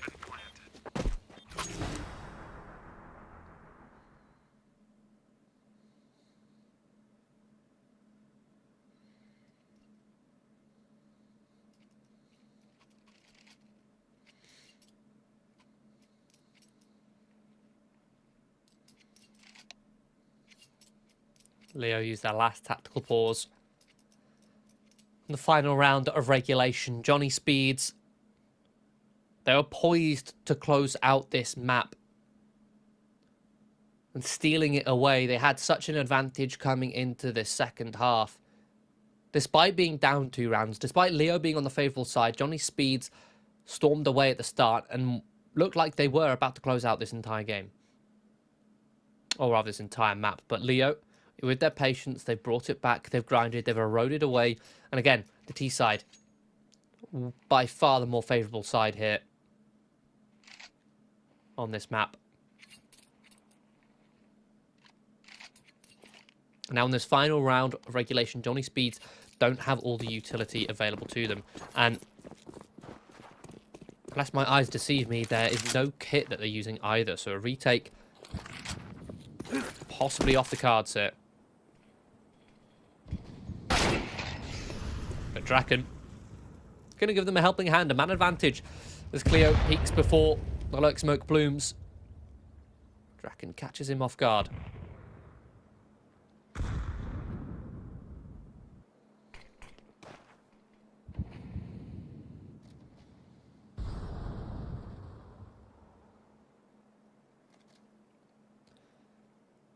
Widow still hold in the lovely off angle, but oh no, caught quick switching. There's literally no reason to quick switch there. But Malchus catches him.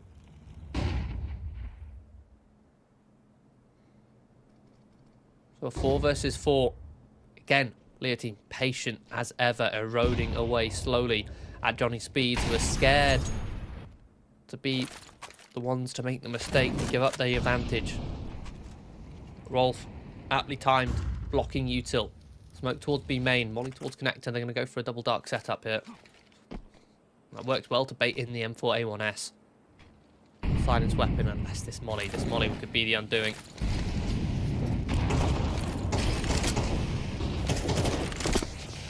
Plethora of grenades deployed on towards the site. Sapek tries to jiggle. A slight angle. Wide swing from Rolf. Helped out by Sapek, but he does fall in the process. Malchus's rotation comes in towards the connector. It's now just Draken in a 1 versus 3. Lands a shot onto Marat 2K. Bomb to be planted. Anticipates Malchus on the platform. But the swing is ready to come through. Misses the no-scope. Then Leo team will secure Anubis, but only just. What a close affair on this map between those two teams. And again, I mean, the first half, the fact that Leo were able to get so many rounds on the CT side is quite unbelievable on such a T-sided map, but they were able to grind it out. And kudos to Johnny Speeds for making that one close. But this series isn't over. That was just map 1. We've got map 2 coming up next after a 12-minute break. So don't go anywhere. Make sure to stick around to catch that one. We'll be right back.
Welcome back to United21 season 27 here in the lower brackets of the playoffs. Leo team versus Johnny Speeds. We're going to be heading into Inferno, Johnny Speeds map pick.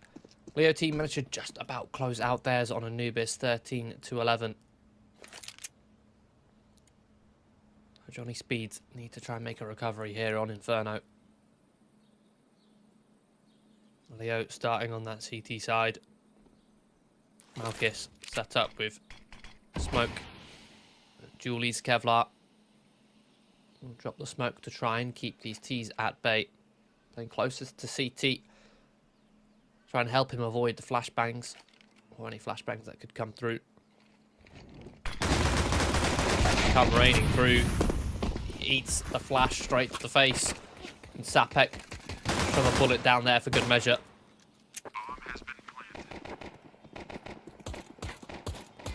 Man advantage. Johnny Speeds, they have the B site and very deep post plant here. Sapek in a crossfire. Draken. Sapek activating here with the Julies going for the wide swing. Good for one. Tries to set up Draken for another. The flash comes through. Easily dodged by Draken. Yeah, Leo team, I think they're just going to have to save it.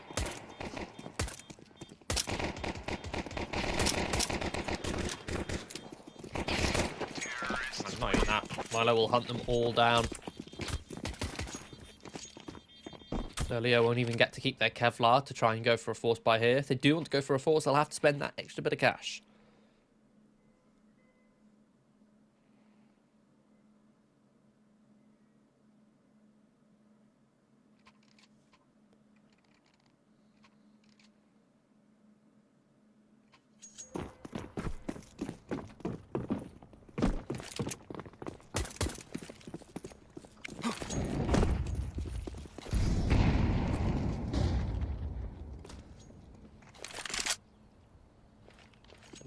Leo will choose to go for that force buy. 357's an MP9 and one unique with an aptly named unique weapon. And the Nova. Often you see shotguns, let alone the Nova itself. It does have a $900 kill reward, so one pump and it'll pay off his mortgage.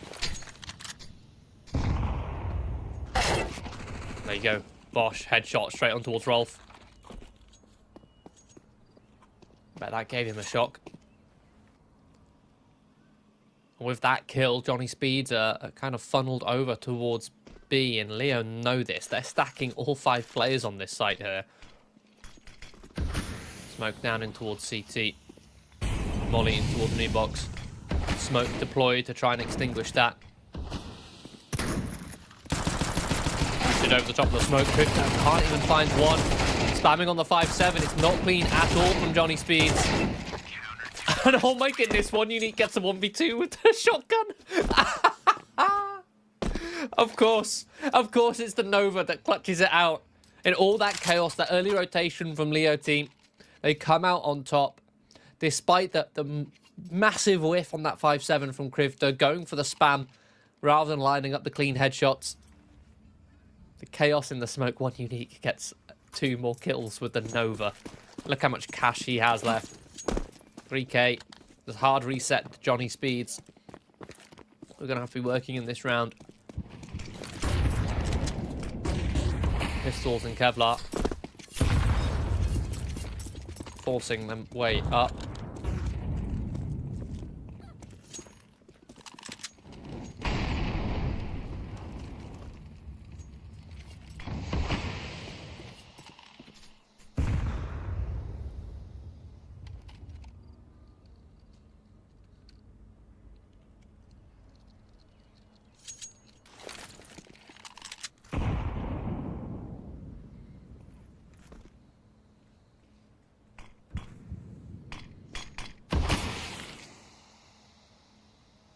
Limited utility Johnny Speeds had. They've burnt away already. Smoke towards long shine.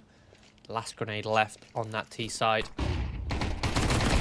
Beautiful flashbang in towards Apps. Krivda finds Rolf, isolates him.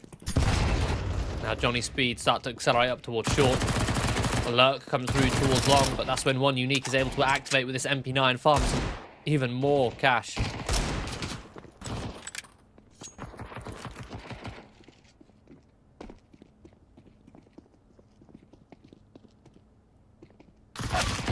Draken alone. Oh my goodness, Crypta. Straight towards the boiler. Alright, as Draken turns away. Leo team will collect their second.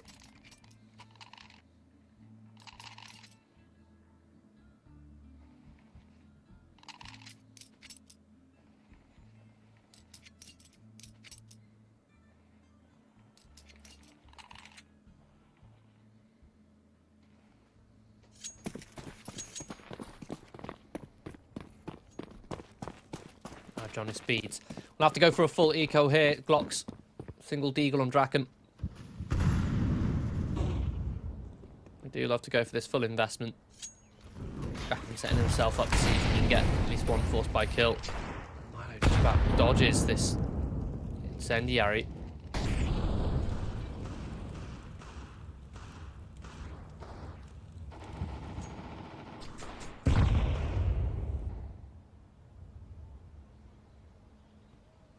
Trying to go for a bit of a spam, see if you can punish any players pushing in apps.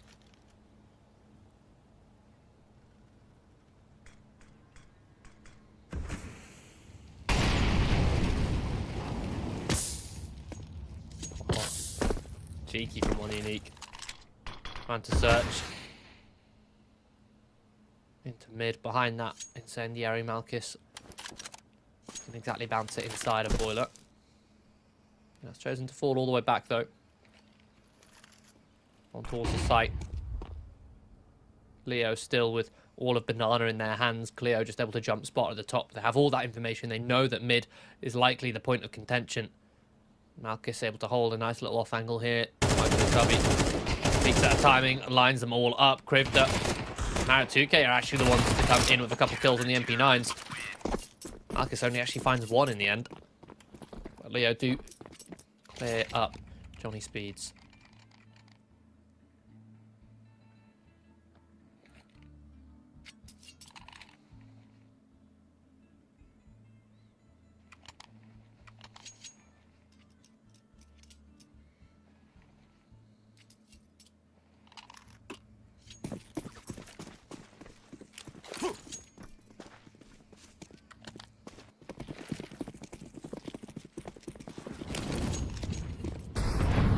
HEs soften Sapek up a little bit. Johnny Speed's looking to take mid control now. They're actually going to contact their way in. The HE stack is a dead giveaway that it's heavy towards B, and they might have found the timing here. Draken will punish one unique. Does he expect the second player here? No, he doesn't. Crib that activates. Good for one, and Marat2K comes in at the right time to pivot off the contact.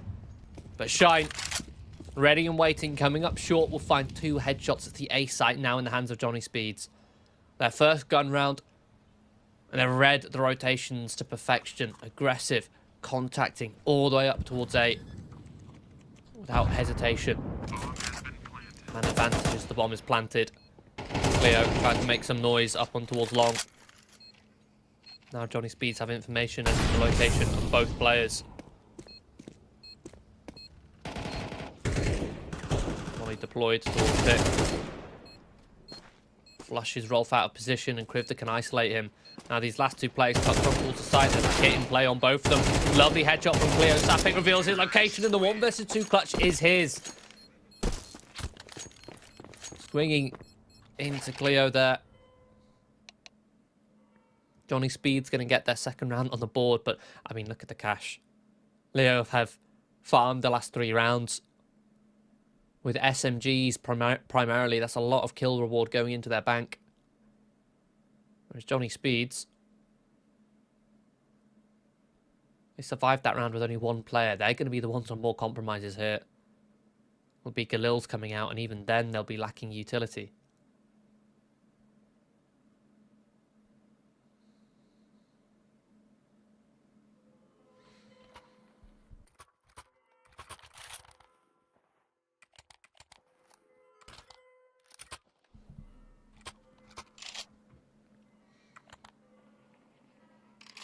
We do have 2 Galils and a Mac 10. Utility isn't all too compromised though.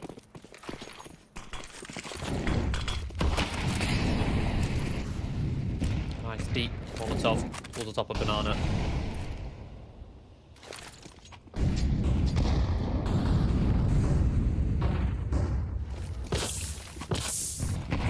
Marek2k takes so much damage trying to escape the second flames.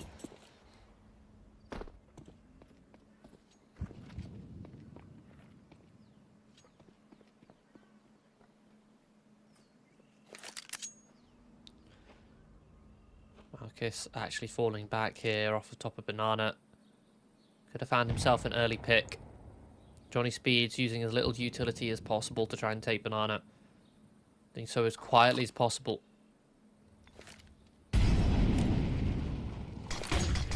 Smoke to come through.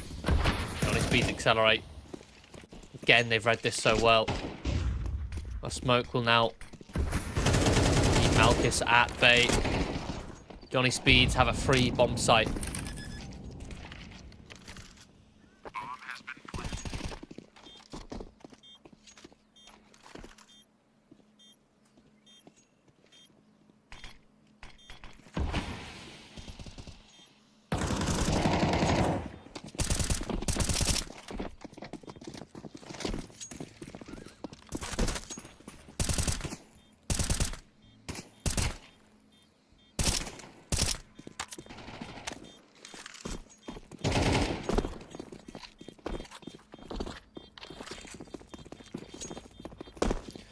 And look at this, a 5 versus 5 save. Leo kind of relying on Malchus to get a pick there on the B site. Not able to find anything. He's going to choose to keep all 5 players alive, prioritise their funds and their economy to replenish their utility.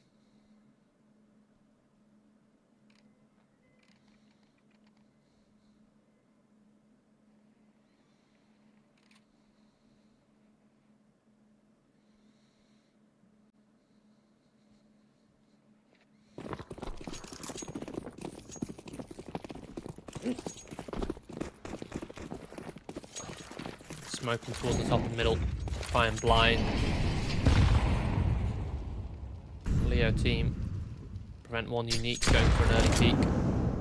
A lovely HE. Sepek down to 50.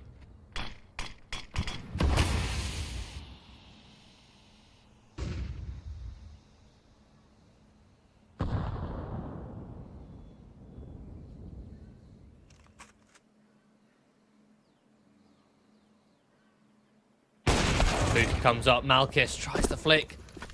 Leo doesn't find anything. Leo, now the lone defender, drops an incendiary. Will pick off Sapek, but low on health. It's an easy trade for Milo.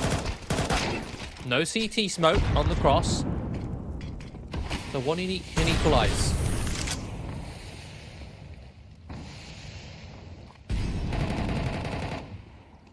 Might have to wait out the incendiary. Late rotation coming in as well from Krivda. Smoke towards the coffins, replenished. Same for CT. Bomber just now goes down.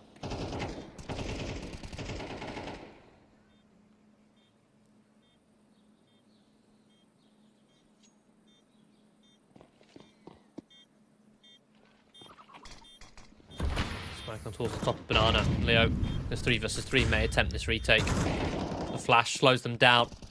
They kick off Draken. They find Shine on the site, leaving Rolf behind the edge of the smoke, but he'll deny the defuse. Kits are in play, they can stick this bomb. He'll line up Krivda, but has to reload, there's not enough. And just about the Leo team get the defuse off. Second later, and Rolf perhaps would have spammed down Marek2k.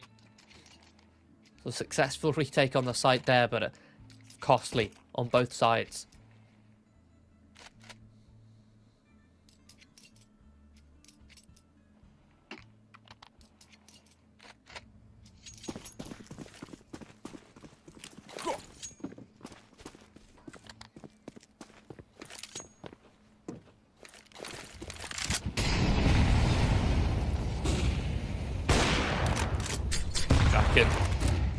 Using the smoke to extinguish the flames allows him to post up early, prevent a push. Well, some nice flashes from Malchus, sets up Cleo for this early swing. Another 1-for-1 in towards B. Towards Apps. Krivda aggressing on his lonesome. He will try and slink through the smoke, but caught by Shine. Another smoke. Allows for a gap over the top, which Milo will punish Cleo for.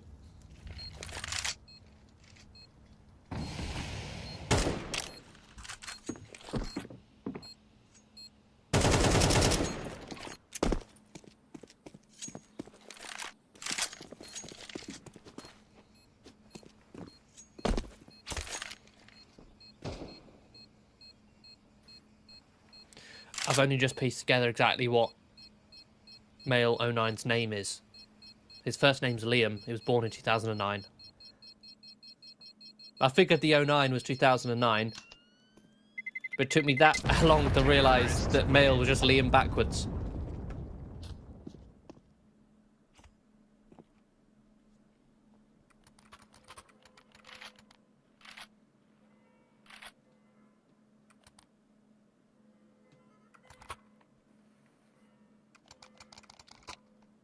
Regardless, Johnny Speeds with an opening kill. They force reactions out of Leo team, and those reactions turn into mistakes, turn into errors, which Johnny Speeds are in the position to capitalise upon, giving them that A site. And finally, they've done enough economic damage to Leo.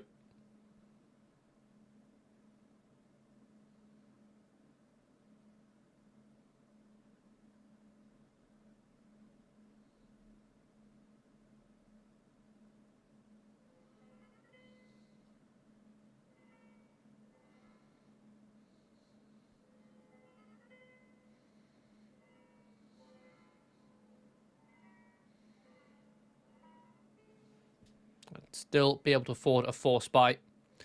Going to be seeing 2 MP9s and a Famous in compromise, but they still have an AWP and an M4 and plenty of grenades. There's even a kit. Potential defuse.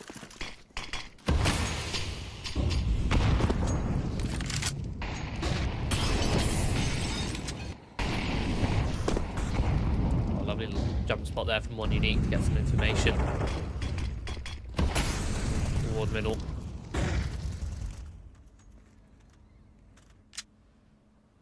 Meantime, Leo team take banana control, and Milo crept all the way up towards long, punished by Malkis, anticipating that lurk play.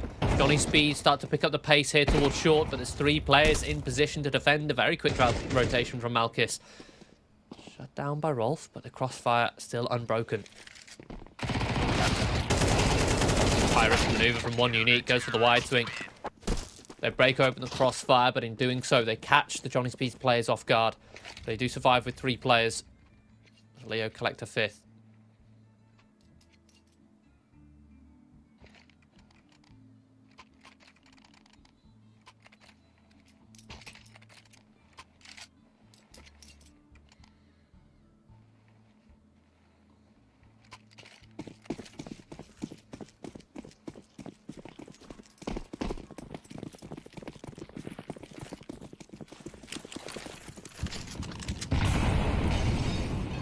Lovely little HE there, softens up tracking again.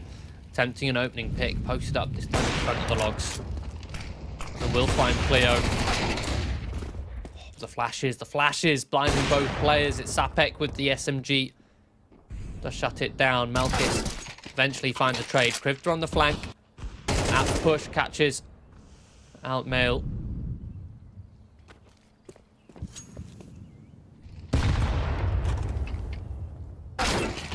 Oh my goodness.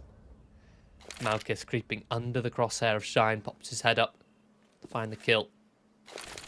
This is a 3 versus 5 in favour of Johnny Speeds. We've lost 4 players in that situation. $50 left. Rolf now starts sprinting at the bottom of mid. Actually, does he anticipate One Unique here, tucked in towards Mexi? Answer is no.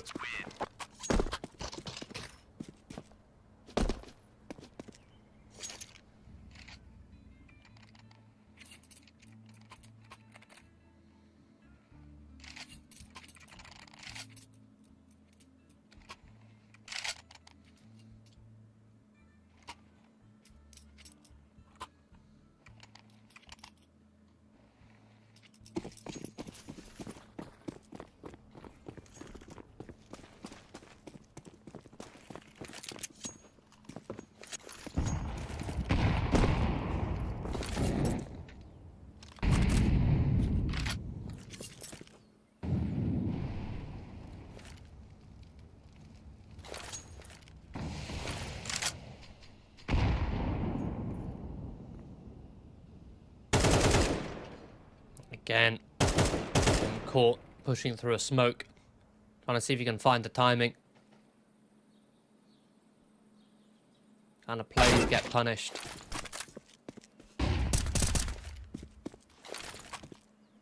Beautiful 1D from Sapek, but Marat2K in position to counter. This M4A1S, a lovely tap onto Rolf. Marat2K single-handedly defending this B bomb site. However, a minute on the clock and Draken is now in a 1 versus 3. A rifle picked up and the bomb planted. You need to do the best to not give away 3 kills. Or 3 fights even, let alone the kills. There's the first. Draken behind the new box. Hunted down. One Unique closes the distance with the MP9. And Leo will get the defuse, but 3 kills when you're up against pistols. Very much be an improved margin.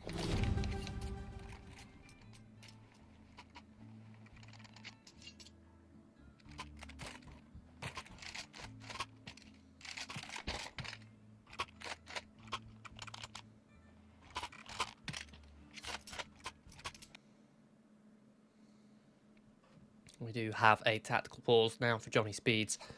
Starting to fall behind here. 2 rounds left in the half. It's very much recoverable. 2 rounds? What am I saying? 1 round. Where did 2 come from? It's been a long day.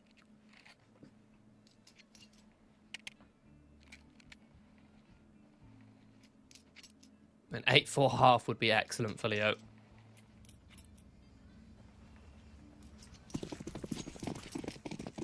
Especially on their opponent's map pick.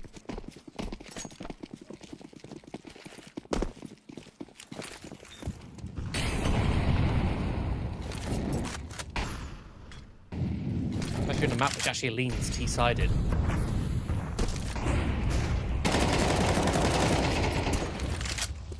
Opening engagement towards Banana. Very messy sprays from either player. What's the damage traded though? Also onto Leo, with Leo down to 10 points of health. 11.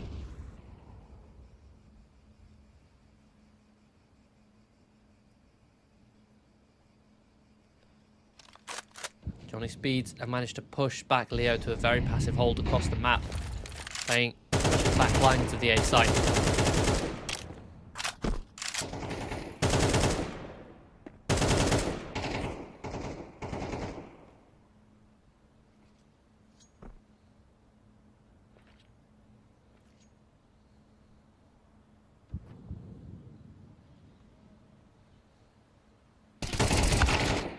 Malkis will search towards Arch, punished by Shine. It's just a dry peek into there, especially considering 1 Unique is still sat in towards Library. Very disjointed there from Leo. And now it leaves Marat2K. Lone defender of B. He's going to be tucked in towards Coffins, playing retake. Plenty of utility to use, but oh my goodness, Draken just domes him through the Coffins. A straight wallbang headshot. And Leo caught in rotation. This round is looking incredibly shoddy for Leo. Considering the lead they have, considering how they've been playing in this half. You've got Malkis walking in towards long, dry, looking like he's not expecting any players to be towards long. When 1 Unique is in towards Library. You've then got Marat2K, who, yes, is good for 1, but he had a full belt of utility. He could have played the block, could have dropped the smoke incendiary. Even before the util came in. Now it leaves 1 Unique in a 1 versus 4.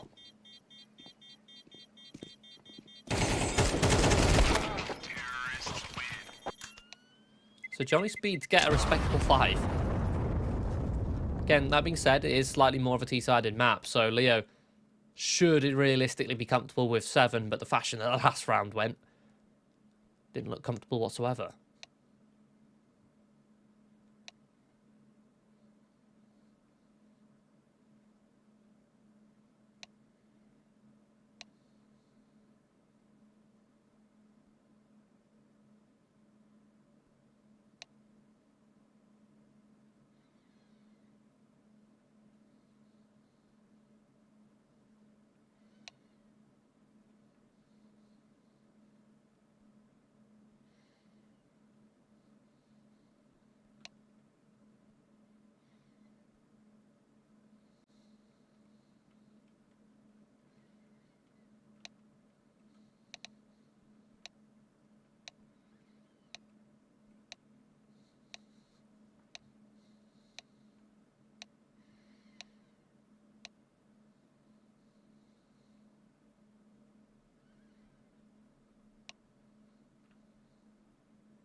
Second half will begin momentarily.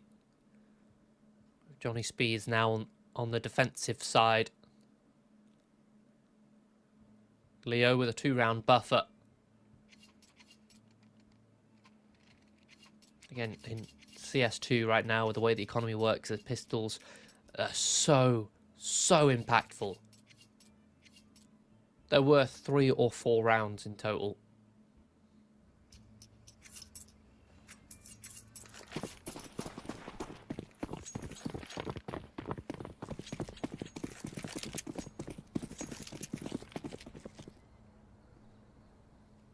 Be seeing an aggressive play here for Johnny Speeds, creeping in towards mid, laying a trap here towards the bench. Draken will take contact first. Nice little headshot, but not clean on the rest. Leo team will then accelerate. They'll burst out of mid, but Zapek and Malo find a couple each.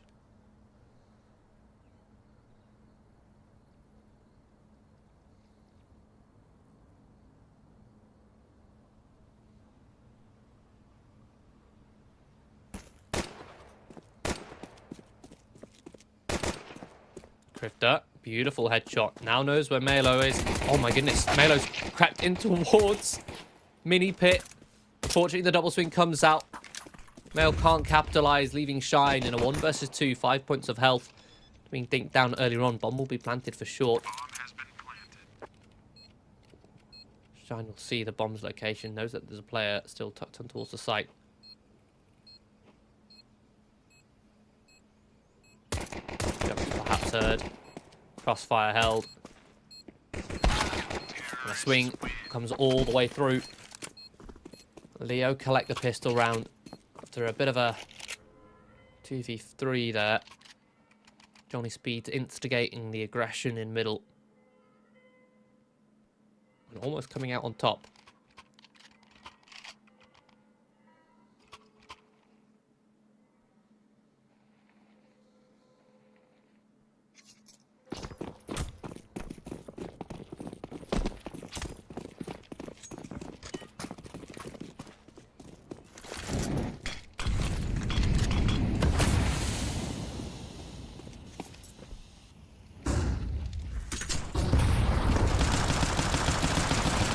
Speeds, they're going to be forcing up here. 5-7s, couple of eagles, and a scout in the hands of Draken. Lots of utility used to try and take banana control, seeing if they could catch Leo, working their way up. But Leo being a little bit more passive here, giving up that control.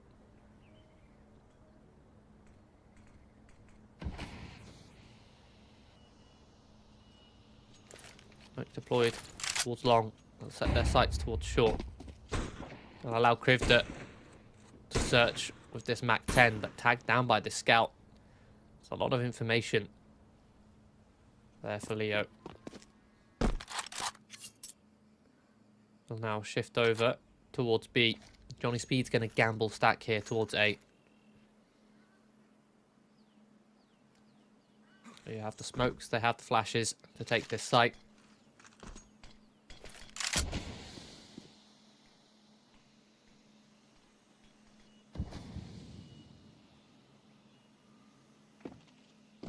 Clear it out cleanly.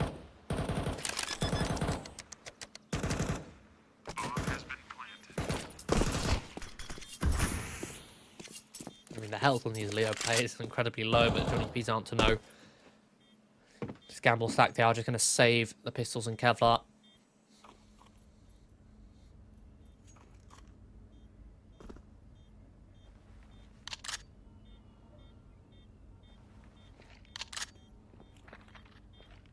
Sure that they can wield them in the next round. Should likely be ecoing.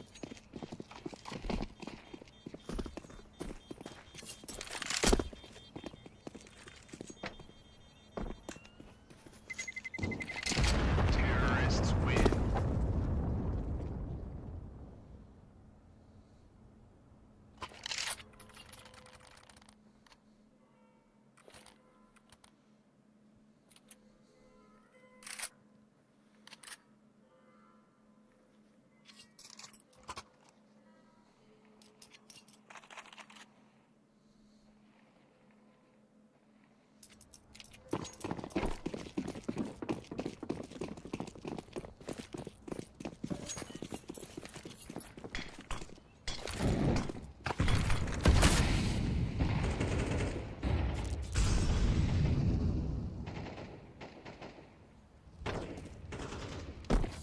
Crypto with this Mac 10 going to be searching. Sapek soaks a lot of damage up from the Molotov.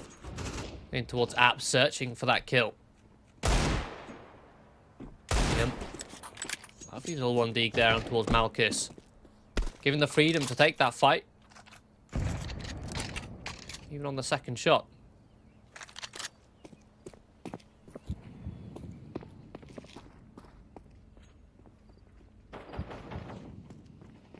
So a man advantage for Leo. For Johnny Speed, sorry. Back at this information play, Johnny Speed searching towards Apps. Rolf has pushed all the way around the back for Shine. Drops a deep smoke.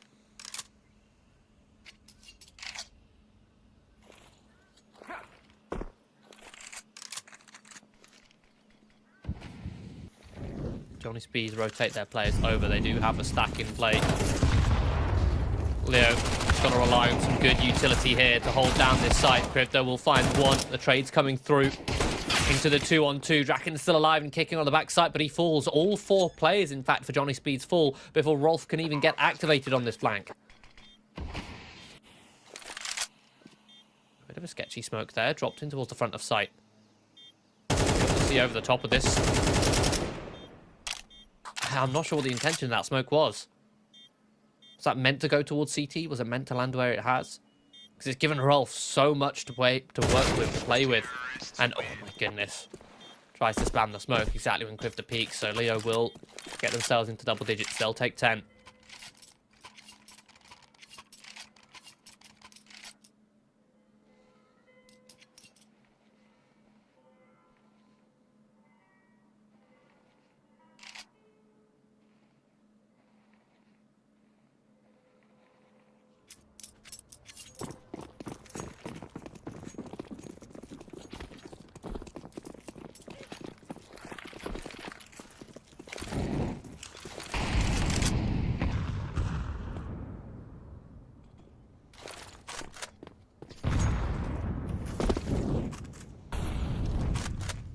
Johnny Speed's first gun round here on the CT side. They're already 5 rounds down.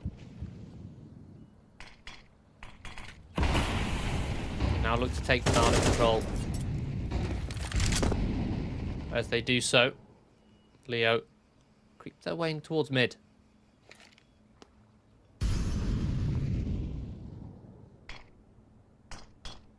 Working towards library. Working towards arch. Leo get ready to split. Shine in position to try and force his way through the smoke, but what Unique playing anti-flash is perfect. Now this site hold is about to be split in half, but Liam is going to find 2 quick kills, giving Johnny Speeds an opportunity here, but it's still a man disadvantage on the retake. Bomb has been planted. Alright, TK tucked in towards this long cubby. I much doubt he'll get cleared. And you've got to bear in mind Johnny Speeds.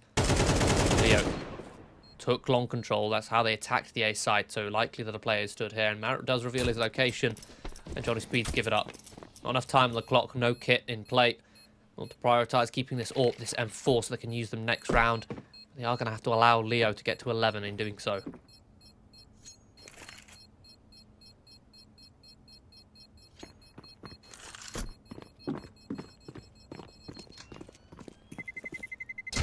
Terrorists win.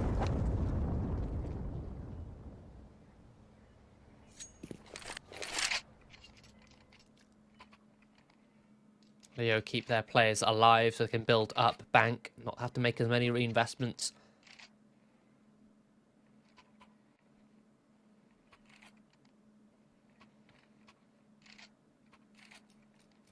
Johnny Speed's just about able to afford a full investment here after a couple rifles are dropped over.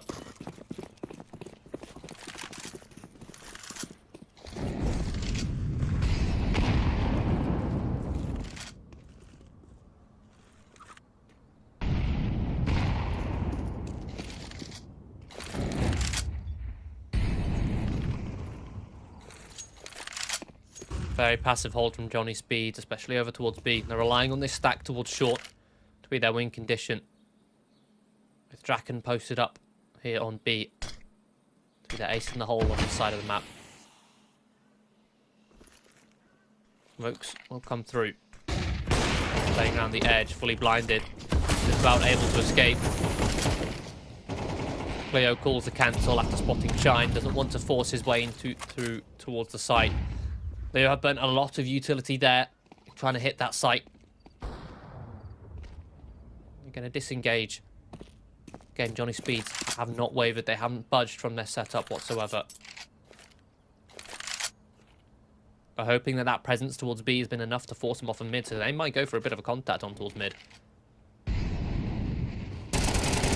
towards long. The two-man setup holds. And there you go. They're all mowed down. Johnny Speeds successfully deter Leo from executing onto that B site, flashing them into the setup that they established towards A from the beginning of the round.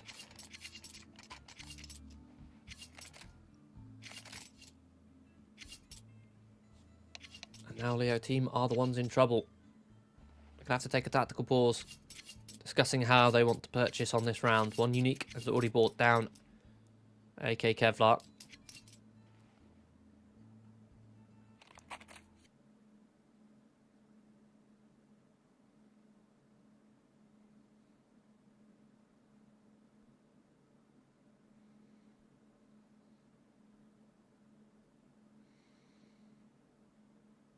Might want to go for a half investment. It looks like that will be the case.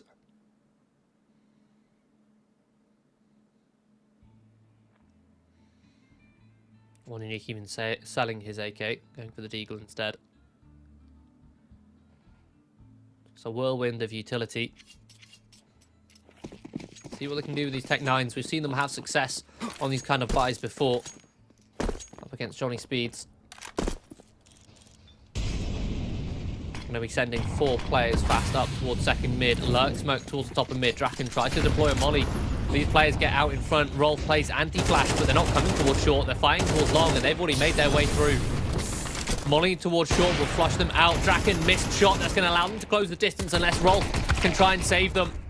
Krivda drops down out of Apps. Mail falls towards the Tech 9s. It's a 4 versus 2. This set piece, this aggressive rush has found success, but Shine, the fast rotation, might come to surprise Johnny Speeds, but that flash allows them to get the information. Malkis now has picked up all. Sapik has to go and save now. And a 3 HP versus 4 players. What a brilliant set piece there. The lurk smoke towards middle can pop soon enough. Or rather, it can pop any sooner, should I say. Terrorists win. Perfect time. Draken and Rolf forced all the way back to the site.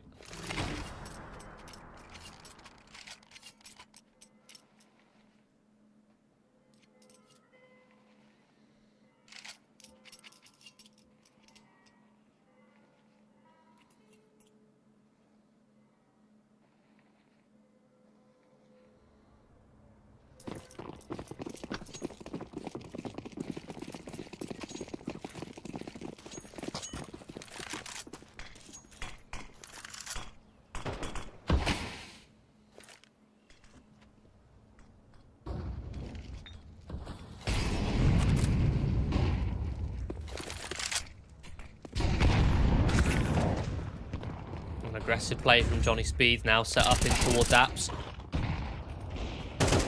Leo team neglects the flash that was thrown in towards T-Boiler. So they're caught off guard by Rolf's push. And Liam ready to play off of that. But Johnny Speeds have gathered some momentum here, giving themselves a 4 versus 2. But again, this is Inferno.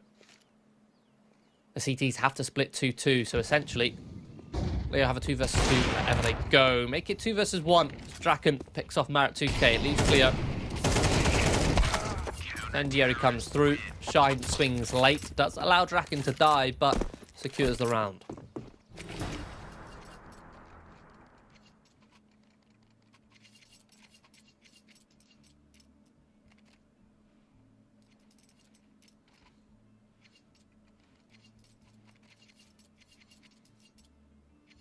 Leo still have the funds to buy.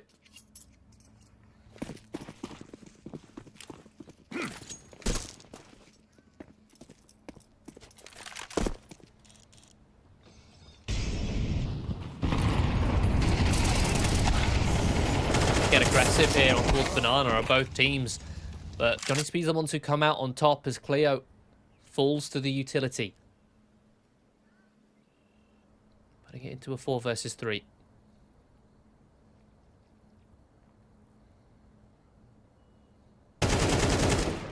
Oh, Draken tries the off angle, but Malchus catches him.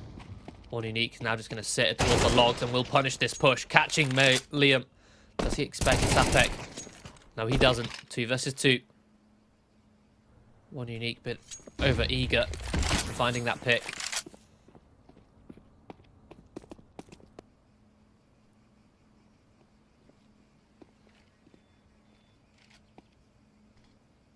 Now walk their way towards this A site where Rolf holds a lovely little off angle.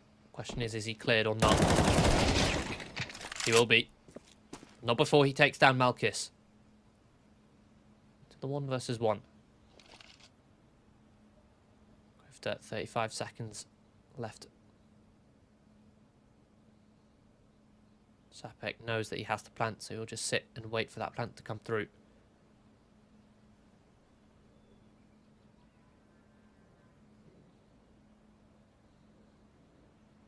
Here's Krivda.